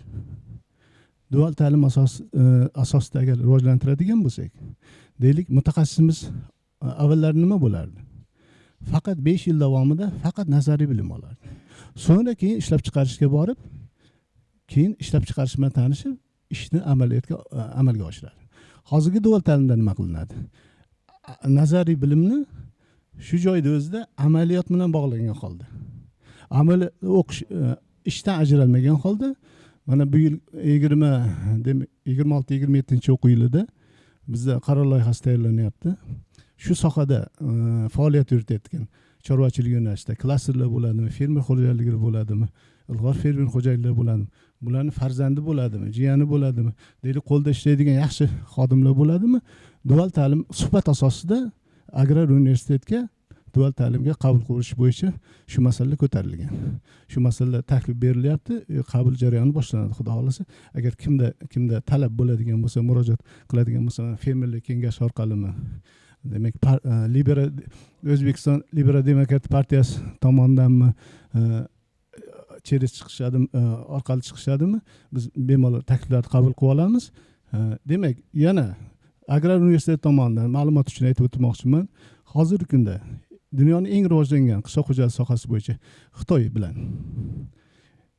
Janubiy Koreya bilan, Rossiyaning eng top 3 talikka kirgan universitetlari bilan, Yevropa davlatlari, Fransiya, Germaniya, Vengriya davlatlari bilan dual ta'lim yo'lga qo'yilgan. Talabalarimiz yoz davrida 1,5-2 oy davomida xalqaro tajribalarni o'rganib kelishmoqda. O'qish bilan barobar olib borilyapti. Shu narsalar bilan tanishtirmoqchiman. Agar nimalar takliflar bo'ladigan bo'lsa, bemalol agrar universitetga murojaat qilishlari mumkin. Baxtiyor aka. Marhamat. O'sha loyihamiz 2018-yil yo'lga qo'yganmiz, boshlaganmiz. Mana shu 2018-yilda bizda talab olgan fermer xo'jaligimiz tovar fermer xo'jaligi edi. Biz bu yerda Bo'kadagi. Biz o'sha yerga sun'iy urug'lantirishni yo'lga qo'yib, ya'ni o'sha chet eldan nasldor buqani, demak, urug'larni olib kelib, hozirgi kunda mana 2024-yilga kelib, ya'ni ularning nasli hozir o'sha naslchilik maqomiga o'tkazildi. Bu boyagi fermer xo'jalik birinchi eksperiment boshlagan fermerlar naslchilik fermeriga aylantirildi. Bu naslchilik endi fermer xo'jaligini maqomini olish uchun endi bu yerda ancha talablar bor, chunki o'sha nasldor mollar bo'lishi kerak. Ularning o'sha pasporti, hujjati, plemen kartalari hammasi yuritilishi kerak. Mana shu maqomga demak aylantirildi. Bu bitta kichkina biz loyihamizning demak negizi. Mana shunday men o'ylayman, loyihalarni boshqa tuman viloyatlarda, tumanlarda ham demak qo'llasak, ancha o'sha respublikamizdagi molimizning aksariyati, ya'ni shu bilan birgalikda fermer xo'jaligi bilan birgalikda 10 ta xonadonning molini ham naslayapti. Qahramon aka, ikkinchi qismini aytmadingiz boyagi tahlilni. Birinchi siz aytdingizki, hozir aholidagi chorva mollarini ko'p qismi o'zimizning mahalliy chorva. Undagi sut yetishtirish hajmi 2600-2700 kilogramm dedingiz. O'rtacha. Endi chorva moli agar bo'rdoqiga boqiladigan bo'lsa, go'shtga boqiladigan bo'lsa, uni kunlik qo'shadigan hajmi 800 gramm dedingiz. Endi hozir bu o'zimizning odatiy bizni nimamiz, odatiy usulimiz. Agar 800 gramm bo'lsa, o'zingiz qoplar ekansiz. Demak, 800 grammga bizning mollarimiz semirmayapti, 200-250 gramm deb aytasiz, to'g'rimi? Endi o'rtacha 200-250 gramm. Lekin 800 gramm agar semirsa, u o'zining ozuqasini qoplar ekan, o'zining tan narxini eblar ekan degan narsa. Endi mana hozir Bo'kadagi eksperiment etdingizda, endi shu sun'iy urug'lantirib, endi bu nima uchun men bunga alohida to'xtalyapman? Atamaga bizni aholi ko'radi-da, jamoatchilik ko'radi. Insonlarimiz o'sha uyida chorva mol boqib o'tirgan odam internetda ko'radi. Shu odamlar uchun ma'lumot kerak, shu odamlar uchun tavsiya kerak. Hozir agar u oddiy o'zimizni mahalliy molni boqsa qancha foyda qiladi? Agar u naslli mol boqadigan bo'lsa, u qancha foyda qiladi? Xarajati menimcha o'zgarmaydi. Hozir unga beradigan ovqatini agar shunga bersa, xarajat ko'proq bo'ladi, lekin Baxtiyor. Nimaga o'zgarmaydi? To'g'ri, biz nimamizda shunday xalqimizda shunday nima bor, yuradi. Bozorlarda ham o'zim olim bo'lsam-da, ko'p xalq ichida yuraman, mol bozorga chiqaman, qishloqlarda, bozorlarda, hamma joylarda aylanaman-da, shu mol bozorga chiqsam yaxshi bir naslli molni yoniga borib ko'rsam, xalqda odamlar aytadi, bu yirik mol juda ko'p oziqa yeydi, men buni boqa olmayman degan tushuncha bor. Lekin bu tushuncha noto'g'ri, bunday yondosh kerak emas.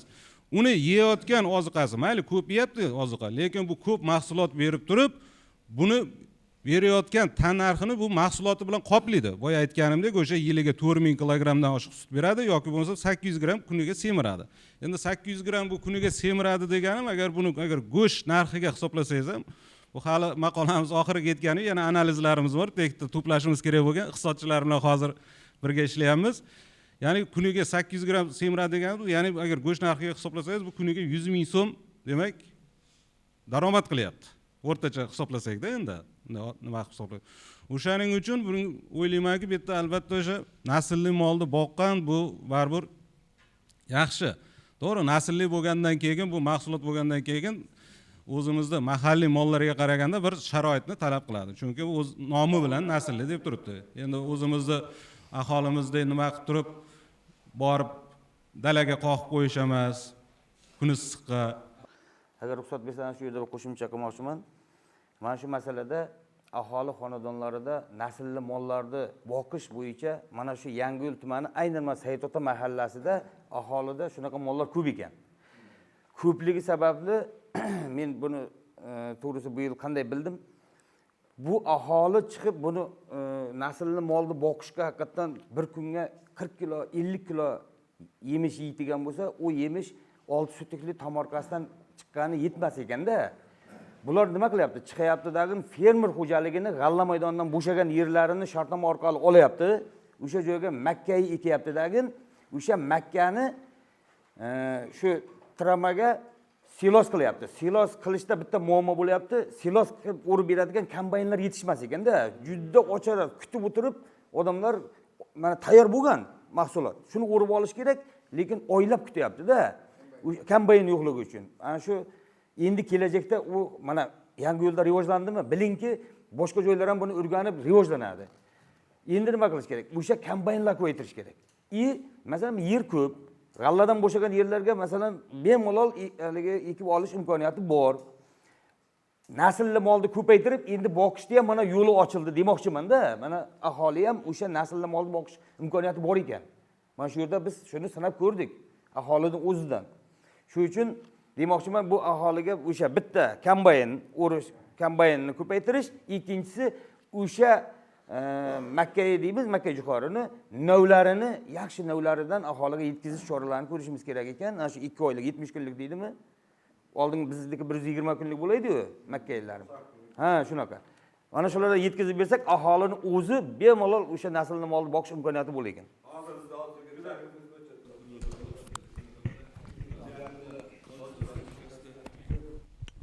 Xizmat safarida bo'lganimizda bu FAO degan tashkilot bor, hammamizga ma'lum, o'sha qishloq xo'jaligi bo'yicha nimamiz. Bizga taklif berishdi. Mana birinchi yarim yillikda o'sha muddatlar kelishilyapti. Turkiyalik tajribani juda katta bir seminar sifatida biz tadbirkorlarga olib kelamiz. Ularda aholi xonadonida silos yetishtirish, uni ishlatadigan mexanizmlar bor. Yirikdan tashqari mana kichkina nima qilishda o'radigan nimalargacha hammasini seminar sifatida ko'rsatib, xalqqa tanishtirmoqchimiz, tadbirkorlarimizga. Xudo xolasa bu yo'nalishdagi ishlarni ham boshlaganmiz. Naslchilik bo'yicha domlamiz aytdilar, bu yil juda bir katta dastur hukumatimiz tomonidan yaqin kunlarda tasdiqlanadi. Biz taklif berganmiz 2,5 million bosh sigir. Bu qariyb sigirlarimiz 50%. Ko'pchilik sohadagilar biladi, bizda respublikamizda 3 ta nasl buqalarni urug'ini qadoqlaydigan korxonamiz bor. Undan tashqari xorijdan qimmat urug'larni olib keladigan tadbirkorlarimiz ham bor. Hamma sharoitlari yaratilgan. Bu sun'iy urug'lantirish xabarlaringiz bor. Bu 2006-yil 308 sonli qaror chiqqandan buyog'in kelayotgan narsa.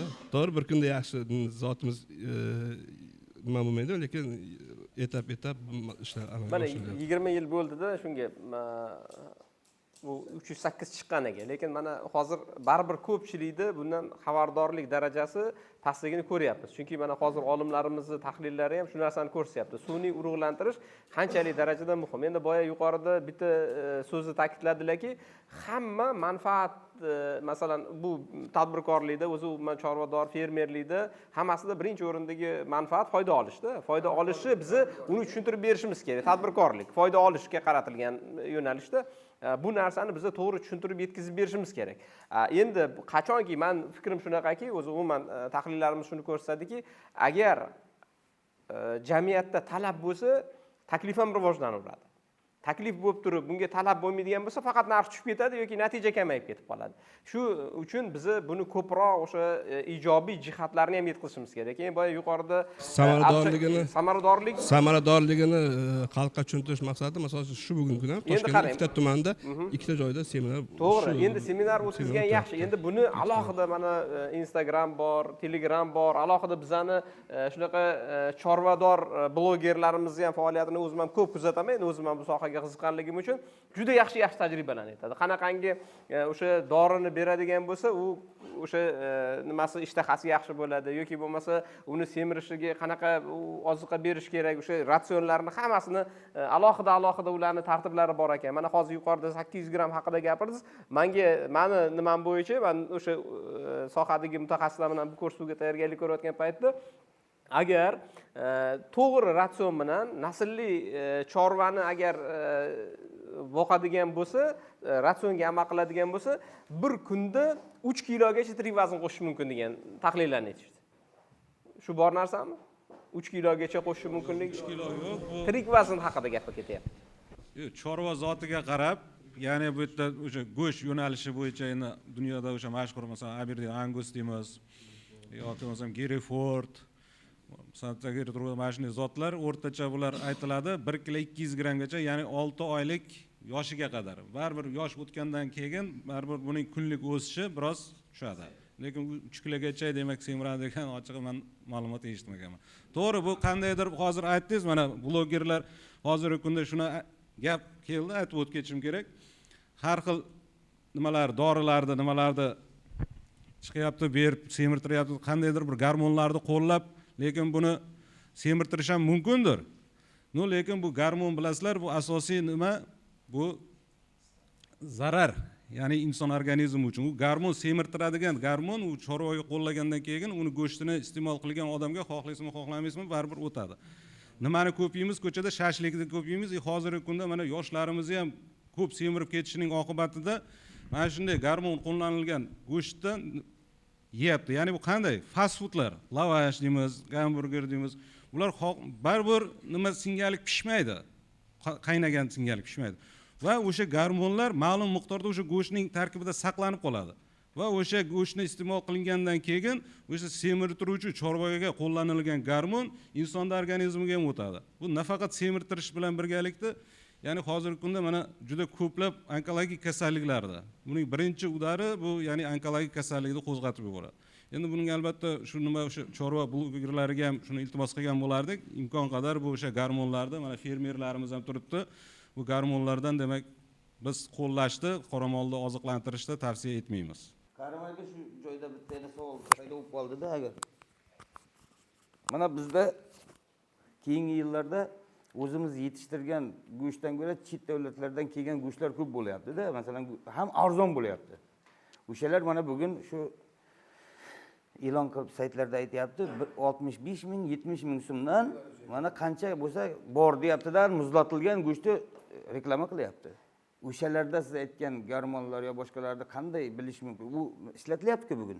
Bemalol shu kelgan go'sht qolib ketgani yo'q, hammasi iste'mol bo'lyapti.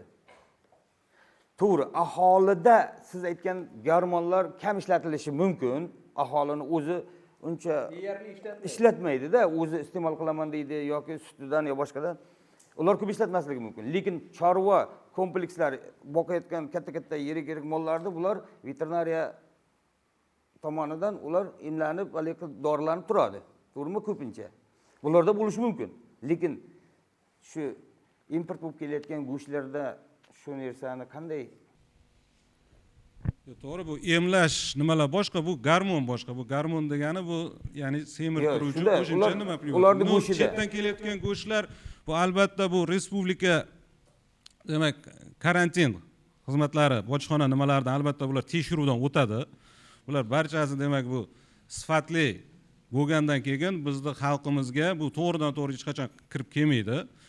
Demak, bu sertifikat standart talablariga javob berganligi uchun hozirgi kunda demak bu arzon narxlarda sotilyapti. Shunga qo'shimcha endi albatta go'sht, to'g'ri, muzlagan go'sht deb aytyapti, arzon bo'lish. Go'shtni muzlatgandan keyin baribir nima deymiz?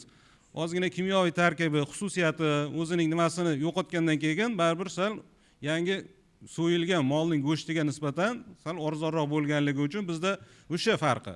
Bizda faqat o'sha aytyapti, qandaydir bir to'g'ri eshityapmiz-da, boshqacha go'sht bu yeb bo'lmas ekan, unda har xil xalq orasida. Endi u masala karantin bilan bojxona xizmatini masalasi, yana sanitariya epidemiologiya xizmatlari bor, ular shug'ullanadi. Endi men iltimos qilmoqchiman, endi faqat olimlar bilan bu suhbat qilib ketib qoldi. Endi boshqa fikrlarni ham, boshqa yo'nalishlar bo'yicha ham fikrlaringizni ham bildirsanglar bo'ladi.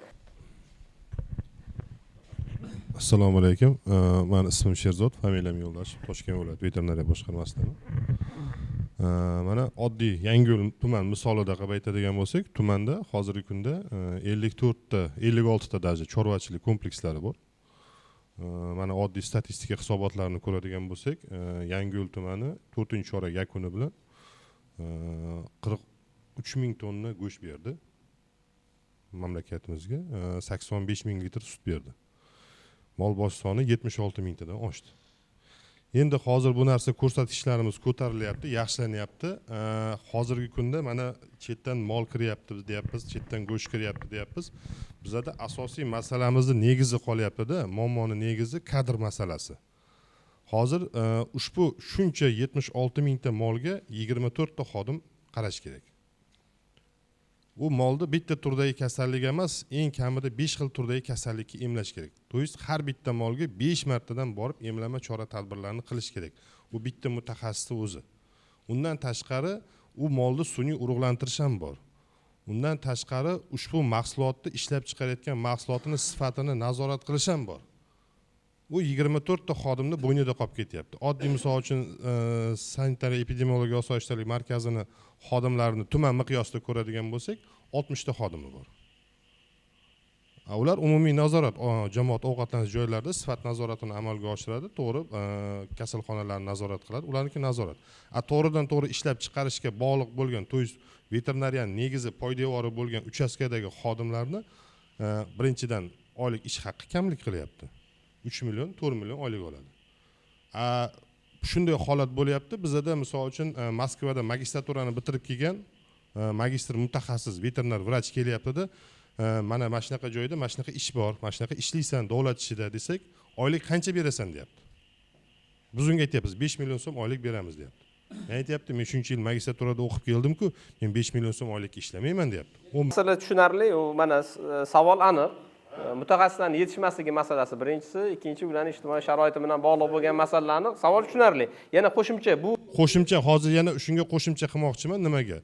Bizaga ushbu narsalarni guruhlarga bo'lishimiz kerak. To'yis ma'lum bir mutaxassis faqat sun'iy urug'lantirish bilan shug'ullansin, ma'lum bir mutaxassis faqat emlama bilan shug'ullansin, ma'lum bir mutaxassis o'sha ishlab chiqarilayotgan mahsulot sifatini nazorat qilsin.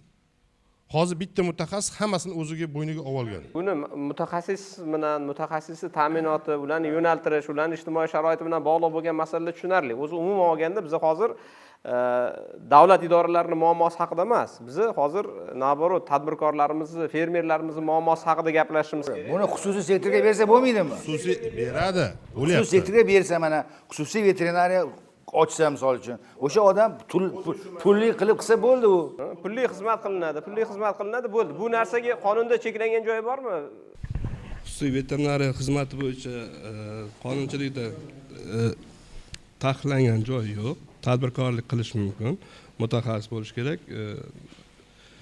Faqat aytyapmanki, boyagida misol uchun sun'iy urug'lantirish bilan shug'ullanadigan alohida bir xususiy tarmoq tashkil qiladigan bo'lsak, bir paytlar bor edi. Hammasi tashlab ketib qolyapti. Chunki daromadi yetishmaydi-da.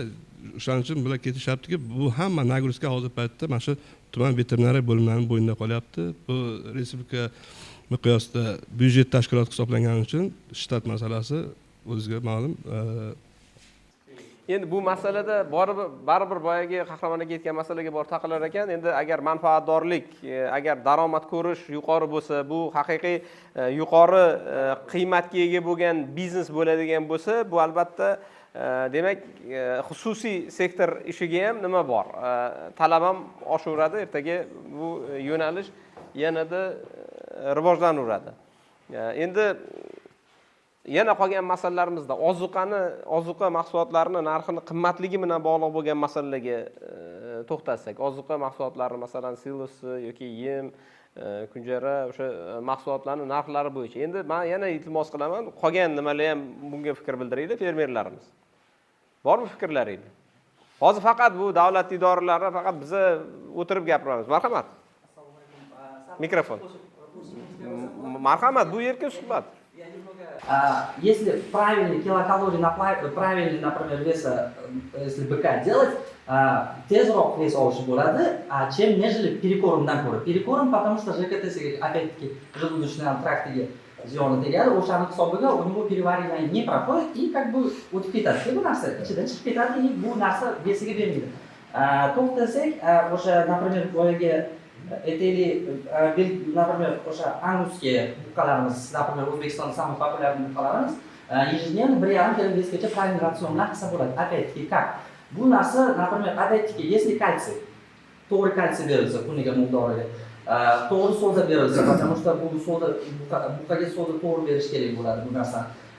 Правильный kopitni joylari to'g'ri bo'lishi kerak, to'g'ri turishi kerak, чтобы весовой anosi to'g'ri vес olsin. Даже mana shu oyoq, tuyoqlari praktikada ko'rsatilgan, tuyoq mana shu noto'g'ri turgan vес berishi и go'shtni kачествosiga. Bu buqada. Sigirda, если noto'g'ri tursa, sut kamayishi и плюс добавок, aytaylik, качество sut kачествоsi kamayishi. Mana shunaqa joylari bor. Bu narsaga почему-то например, oddiy xalq, например, qayerdan bilishni bilmaydi bu narsani, или где-то o'rganishni bilmaydi. Hozir tushuntirdilar, bir agronomiya universitetida kurslar ochilgan, почему короткий kurs hech kim ochmayapti bu narsani, например, oddiy xalqqa ko'rsatish uchun, например, максимально за 7 часов, например, обучить человека mana shu kichkina minimalniy ratsion 10 ta buqasini boqish uchun, например, o'sha tuyog'ini o'zi tozalashi uchun, mana shu narsalarni как бы oddiy ishda, lekin e'tibor berish kerak, lekin samara boshlanadi. To'g'ri, lekin o'qish shart emas bu narsaga. Я, например, Yevropada shu mol sohasi bo'yicha o'zim o'qib kelganman. Я знаю, что можно человека обучить ветеринарию базовым вещам, mana shu ratsion, qanday, например, kichkina buqachalar, aytaylik, endi tug'ilgan buqachalarning diareyasi boshlansa 80% u totальный effekt u o'ladi. O'sha narsani hech kim bilmaydi, как без tabletak его с помощью банков и с помощью правильного рациона o'ziga keltirib, yana oyoqda turgizish mumkinligini. Mana shu narsalarni как бы, наверное, скорее всего, innovatsionniy действия O'zbekistonga yangi европейский texnologiya olib kirib, например, mana shu narsani qilsa bo'ladi deb o'ylayman-da. И o'shaning hisobiga так вышло, я нашел такую компанию, которая mana shu narsaga, давай сделаем deyishdi-da, и сейчас mana shunaqa o'quv markazi tashkil etildi Toshkentda. И за это как бы я хотел представить директора учебного центра, вот именно mana shu narsani tashkil qilgan odamni, как бы он сейчас может вам полностью тщательно это все рассказать, как это вообще работает и как это можно все быстро сделать. И чем нежели этmoqchi bo'lganim учиться 3-4 года, можно за 2 недели отучиться, быстро приехать, отучиться shu narsani qilib, и уже o'zini, например, fermasiga borib, mana shu rezultatni qo'ygandan keyin milliard so'm, например, foydasini ko'rsa bo'ladi. Bu oddiy bitta odamning ishi bilan Endi yana kimda fikr? Marhamat. Ana yuqoridagi statistik tahlillar ko'rsatyaptiki, 85% qora mollarimiz ham, qo'y echkilarimiz ham aholimiz qo'lida ekan. Aholimiz bugungi kunda o'sha o'zini qo'lidagi hayvonlarni qanday boqishini bilasizlar. Qo'shni kafe bir narsa chiqarib bera olsa, ko'chadan bir narsa o't olib kela olsa, undan keyin haligini boqa olaman, eplay olaman degan fikr bilan yuradi. Fundamental bilim olish, yuqorida mana agrar universitet bor, Samarqand veterinariya universitetini Toshkent filiali bor, mana fundamental bilimlar veterinariya meditsinasiga taalluqli bo'lgan fundamental bilimlarni haqiqatda oliygohda o'qitish kerak. Bu mutaxassislar O'zbekiston Respublikasining uni chorvachilik yo'nalishini rivojlantirish uchun juda ham kerak. Lekin fundamentaldan tashqari qisqa muddatli bo'lgan, masalan, bugungi kunda hech kim e'tibor bermaydi, sut berayotgan sigirlarni peshobini analizdan o'tkazib olish. Boyagi azot yoki boshqa tarkibidagi ko'pmi, kammi? Masalan, sigir aholi mana juda ko'p sigirchilik sigirni go'shtga yoki sutga boqadigan bo'lsa, shuncha yo'qki 280 kun sut berish kerak sigir. 60 kun dam olish kerak. 280 kun sut berish kerak. 60 kun dam olish kerak. Kamida 2800 kilogramm. Boyagi Goldstein zotlida 6000 kilogrammgacha sut berish kerak. 280 kun ichida. 2 yilda tug'may qoladigan bu qavatda deyishyapti. Yoki shunaqa sabab. Sabab nimaga? Qo'shni kafedan chiqayotgan chelak noto'g'ri ozuqa semirishga faol bir boshda yordam beradi. Keyin bo'lsa uni ayrim boyagi nasl olib bo'lmaydigan ahvolga olib kelishga majbur qiladi.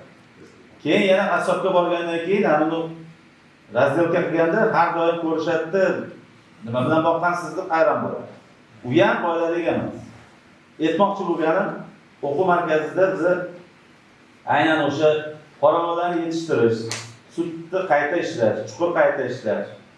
Bundan tashqari yana qoramollarning sharoiti qanaqa bo'lishi kerak? Yuqorida mana kasbdoshim aytganidek, haqiqatda Yevropa davlatlari yuqori texnologiyalarni, samarali innovatsiyalarni qo'llagan holatda bugungi kunda qoramolni stressga tushmasligi haqida o'ylayapti.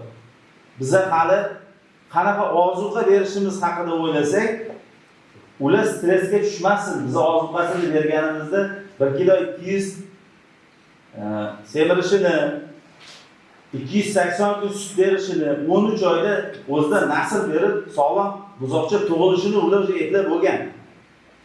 Ular hali stressga tushmasin, yuqorida aytilgandek, ayni yetib olingan darajadan pastga tushib ketish mumkin emasligini, faqat tepaga qarab o'sish kerak to'g'risida o'ylashadi. Biza yuqori natijalarga erishib kelayotgan davlatmiz. Lekin bugungi kundagi hozirgi usullarimiz bizning chorvachilikdagi bo'lgan yuqori natijalarga olib chiqishga bular juda ham katta effekt bermaydi.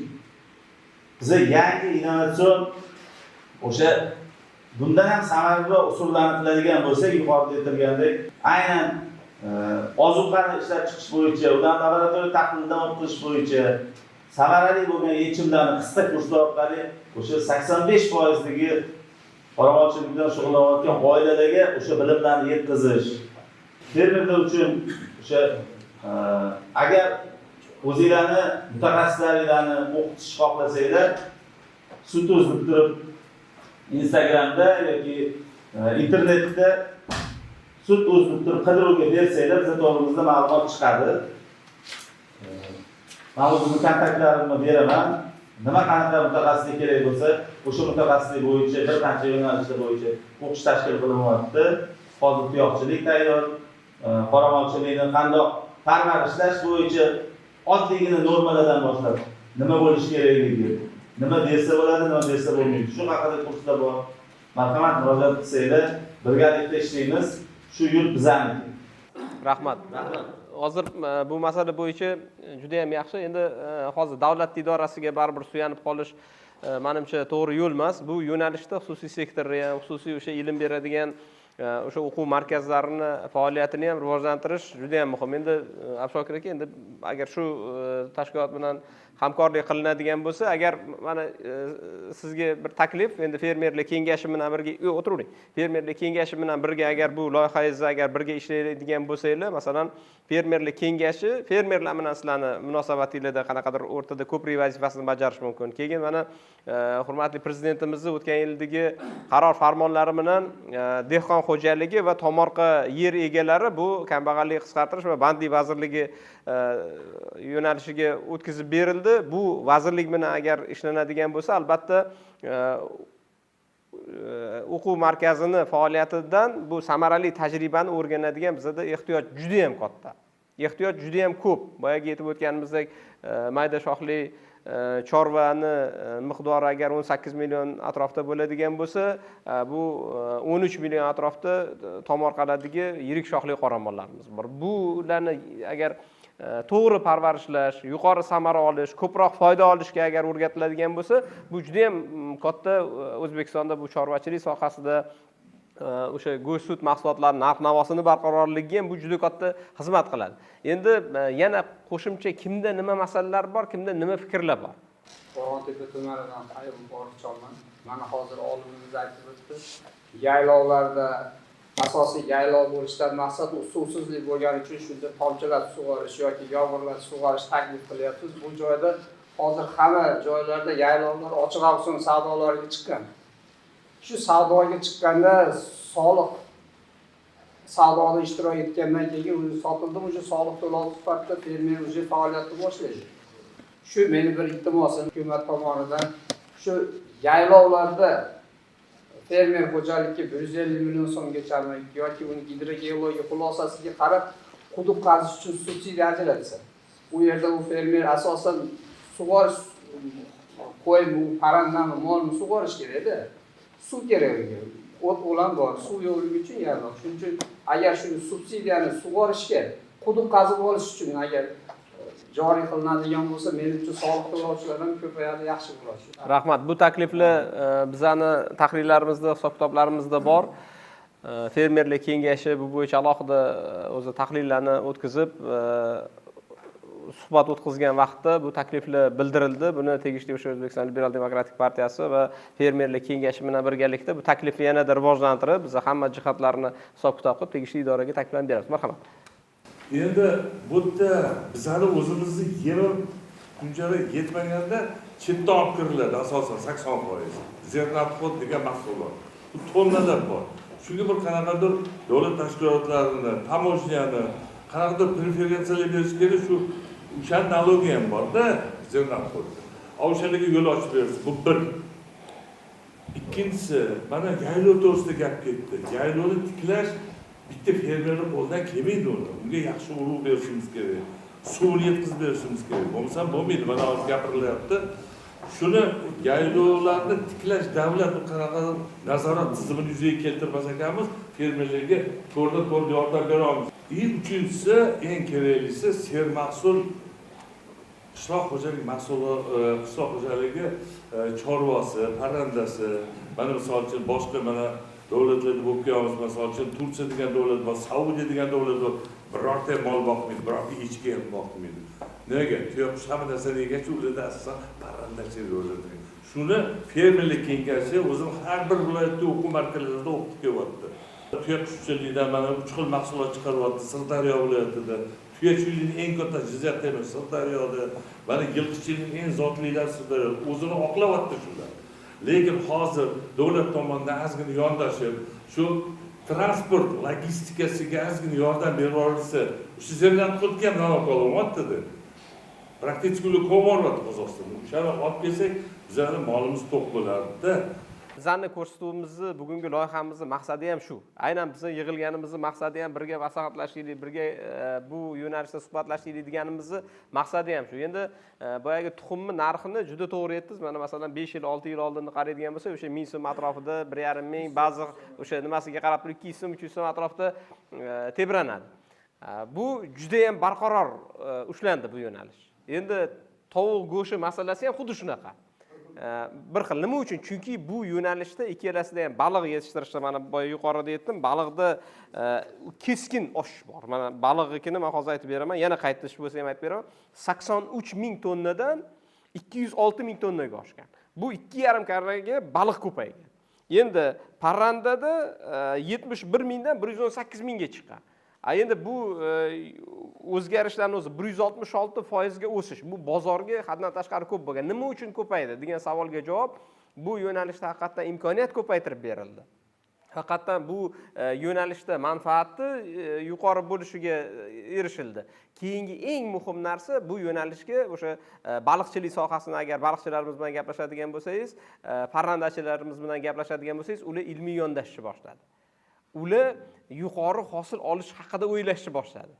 endi hozir mana yuqorida bizani o'quv markazimizda ham olimlarimiz aytayotgan masalasi ham shunga qaratilyaptiki, chorvachilikda ham, yirik shoxli qoramol boqishda ham, qo'y echki boqishda ham buni bizni o'sha ilmiy yondashib ko'proq samara olishimiz kerak degan narsa bo'ladi. Endi baribir bitta muammo kelib chiqishida bitta tomon aybdor bo'lmaydi-da. Bu qars ikki qo'ldan chiqadiganga o'xshagan narsa. Bizda yetishtiruvchilar ham bu yo'nalishga bir qadam qo'yish kerak. Davlat ham shunga yarasha hamma sharoitni yaratib beryapti. Va qaysi sharoit yaratib berilishi kerak bo'lsa, mana hozir muloqotimiz ham aynan shu uchun. Biz bu yerda o'tirib faqat shu yerda o'zida qolib ketmaydi bu narsa. Biz mana Oliy Majlis deputatlari bilan birgalikda, hukumat bilan birgalikda, vazirligi bir emas, bir nechta vakillar o'tirishibdi-da. Qo'mitaning vakillari o'tiribdi. Aynan shu sohaga mas'ul bo'lgan olimlarimiz o'tiribdi. Bu yo'nalishga birgalashib yechim topishimiz kerak. Shuning uchun nima yana qo'shimcha takliflar bo'ladigan bo'lsa, endi agar men o'ylaymanki, endi ko'p masalalarni biz muhokama qildik. Endi agar takliflarga o'tadigan bo'lsa, kimda takliflar bor, kimda fikrlar bor yana qo'shimcha fermerlarimizda. Bo'lsa, mana jahon tajribasini tahlil qiladigan bo'lsak, o'sha AQSh chorvachiligi rivojlangan davlatlar, AQSh, Xitoy davlatlari o'sha go'sht ishlab chiqarish bo'yicha ham, eksport import bo'yicha ham eng yetakchi o'rinlarda turibdi hozir. Jumladan mana shu ikkita davlatni yem sanoatini ham o'rganadigan bo'lsak, top 10 talikda Xitoy bilan Amerika davlatlari egallagan. Endi bizada o'zimizni O'zbekistonda shu muammoni kelib chiqib o'rganib tahlil qilganmiz. Tegishli vazirlik va idoralar bilan hamkorlikda bizada fermer xo'jaliklari yemga bo'lgan talabi 5 million tonna atrofida. Jami barcha toifaning talabi yem, o'sha baliq ishlab chiqarish hisobga olingan, o'sha siz ta'kidlab o'tirgan 206 tonna, 1 tonnaga 1,5 tonna yem mahsulot sarflanadi. Hammasini hisob kitob qilganda 20 million tonnadan oshiq barcha toifadagi yemga ehtiyoji mavjud. Endi o'zimizda respublikaga har yili 650-700 ming tonnaga yaqin o'rtacha yem import qilinadi. O'zimizda ishlab chiqarish 2 million tonnadan ortiq. Shu muammolardan kelib chiqib, oxirgi yillarda mana o'tgan yillar veterinariya qo'mitasi bilan hamkorlikda 10 taga yaqin loyiha ishga tushirildi. Mana Toshkent viloyatida 100 ming tonnalik 200 ming tonnalik Vengriya davlati bilan hamkorlikda Ohangaronda loyiha ishga tushirildi. Mana to'g'ri aytdingiz, aholida hamma chorvamiz ham ko'p qismi aholida parranda bilan baliq deganimiz ham endi aholida yo'q. Bularni ko'proq qismi xo'jaliklarda, qishloq xo'jalik korxonalarida bularda o'sha innovatsiya, yangilikni kiritish osonroq bo'lyapti-da. Shuning uchun hozir mana bu turdan qaror bilan tomorqa aholi o'tdi. Shu bandlik bilan ishlab, mana oziqa oddiy oziqani aytadigan bo'lsak, mana vodiylik fermerlar ham kelishibdi, bilishadi. Mana bilsanglar, vodiyda mana yursangiz Andijondan, Namangandan, Farg'onadan ko'p bo'lsangiz, mana yem sotadigan korxonalarda bir 3-4 yildan oldin mana biz Andijonga borardik 10 yil oldin. Masalan, g'alladan keyin bo'shagan maydonga boshqa ekin ekilardi. Hozir mana vodiyga kim boradigan bo'lsa, asosan nima ekilyapti? Makkajo'xori ekiladi. Bu mana vodiyning aholisi uni o'rgandi, ko'rdi, makkajo'xori ekilyapti. Mana Shokir aka aytgandek, sils o'radigan kombayn ham bor, hammasi bor. O'sha talab, taklif, aholining talabi o'rgangandan keyin hamma shu o'rgandi. Mana silslarni o'rib berib, tayyor olib kelyapti. Sils qilyapti. Mana yil 12 oy tayyor sils oziqani sotyapti. Ana shuni statistikani ko'taradigan bo'lsak ham, mana vodiy viloyatlarida hamma ko'rsatkichlar yildan yilga oshyapti. Aholini ko'rsatib. Shuning uchun mana qolgan viloyatlarimizda mana hozir Yangiyo'llik aka ham aytdi. Yangiyo'l, Toshkent viloyatidan endi sekin kelyapti. Shu mana shu aholini tushuntirishlarni mana akalar bilan qiladigan bo'lsak, bizni potensialimiz shu aytganingizda aholida. Mana fermerlarimiz, chorvachilik, baliqchilik fermerlarimiz ilmni ham hammasini qilyapti. Mana davlatimiz rahbari tomonidan ko'p mana parrandachilikda dunyoda yo'q mana genetik kompaniya Avigen mana Zomin tumanida katta loyiha qilyapti. Birinchi tartibli parrandani ona galasini tashkil qilyapti. bu o'rtasida yo'q.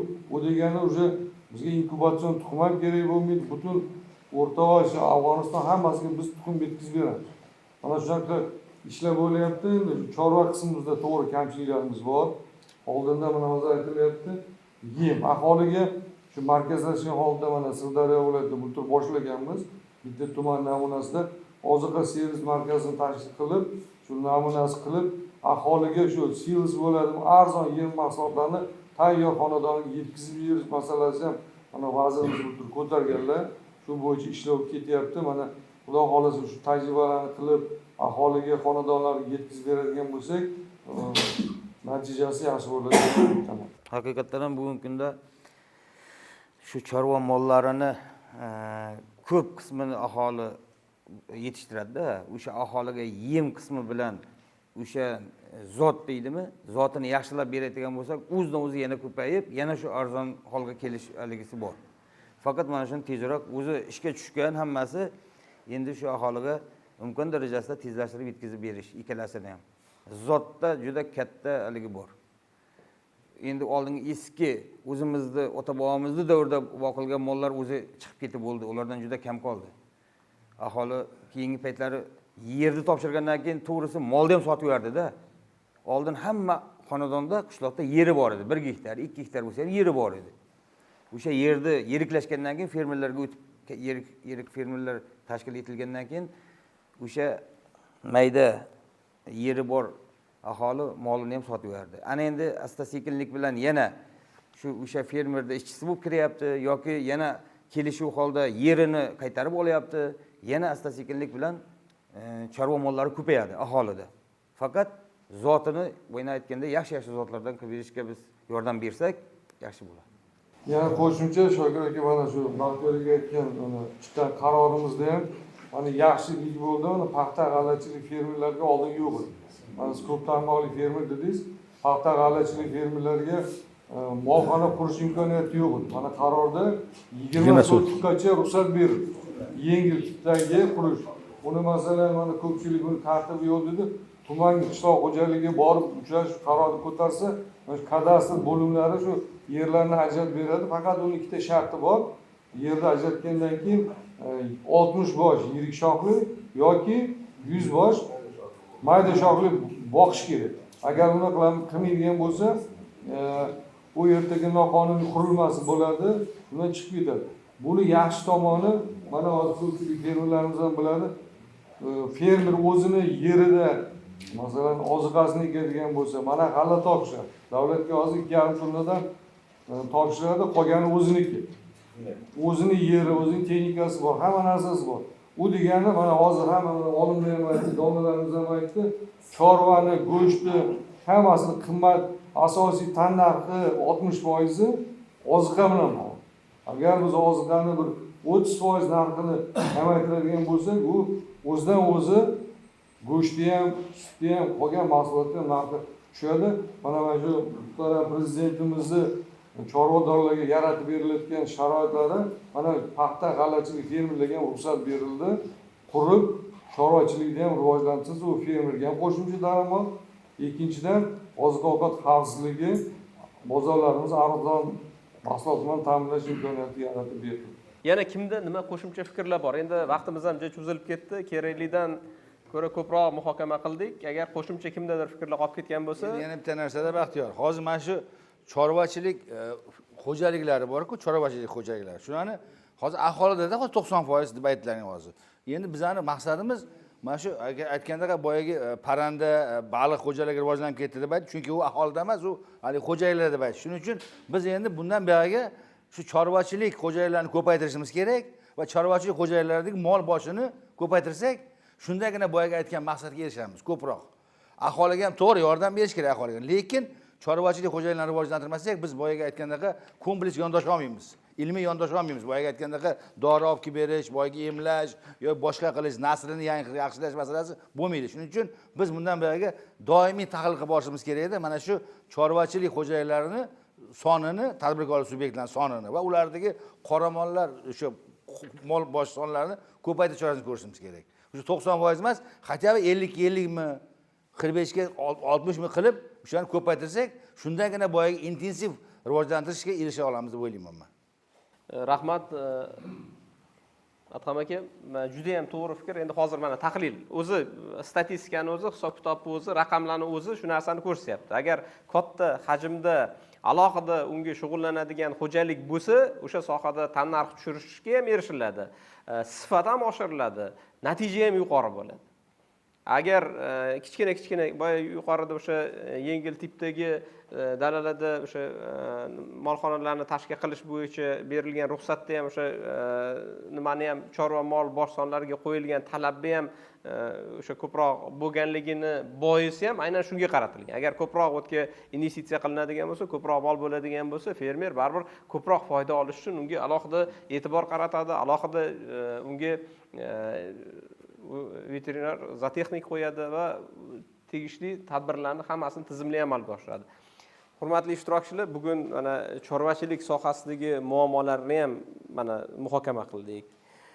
Uni yechimlari bo'yicha fikrlarni ham eshitdik, takliflarni ham bildik va bu yo'nalishda yangi imkoniyatlarni ham o'rgandik. Mana hozir yangi yo'nalishlardan biri bu sohadagi o'sha aholini o'rgatadigan yoki bo'lmasa o'sha chorvadorlarimizni o'rgatadigan qisqa kurslar haqida ham axborotga ega bo'ldik va muammolarni ham hammasi to'g'risida bizani ma'lumotlarimiz birmuncha shakllandi. Shuning uchun hozir biz O'zbekiston Liberal Demokratik partiyasi, Fermerlar kengashi, Oliy Majlis Qonunchilik palatasidagi O'zbekiston Liberal Demokratik partiyasi fraksiyasi vazirlik idoralari bilan kelishib, albatta bu chorvachilik sohasini rivojlantirish bo'yicha takliflardan kelib chiqqan holatda, fikrlardan kelib chiqqan holatda alohida yana o'zini takliflar paketini shakllantirib tegishli idoralarga taqdim qiladi va bu yo'nalishda o'zini ishlarini davom ettiradi. Hammanglarni tashrifinglar uchun, fikrlaringlar uchun, munosabatlaringlar uchun hammaga minnatdorchilik bildiramiz.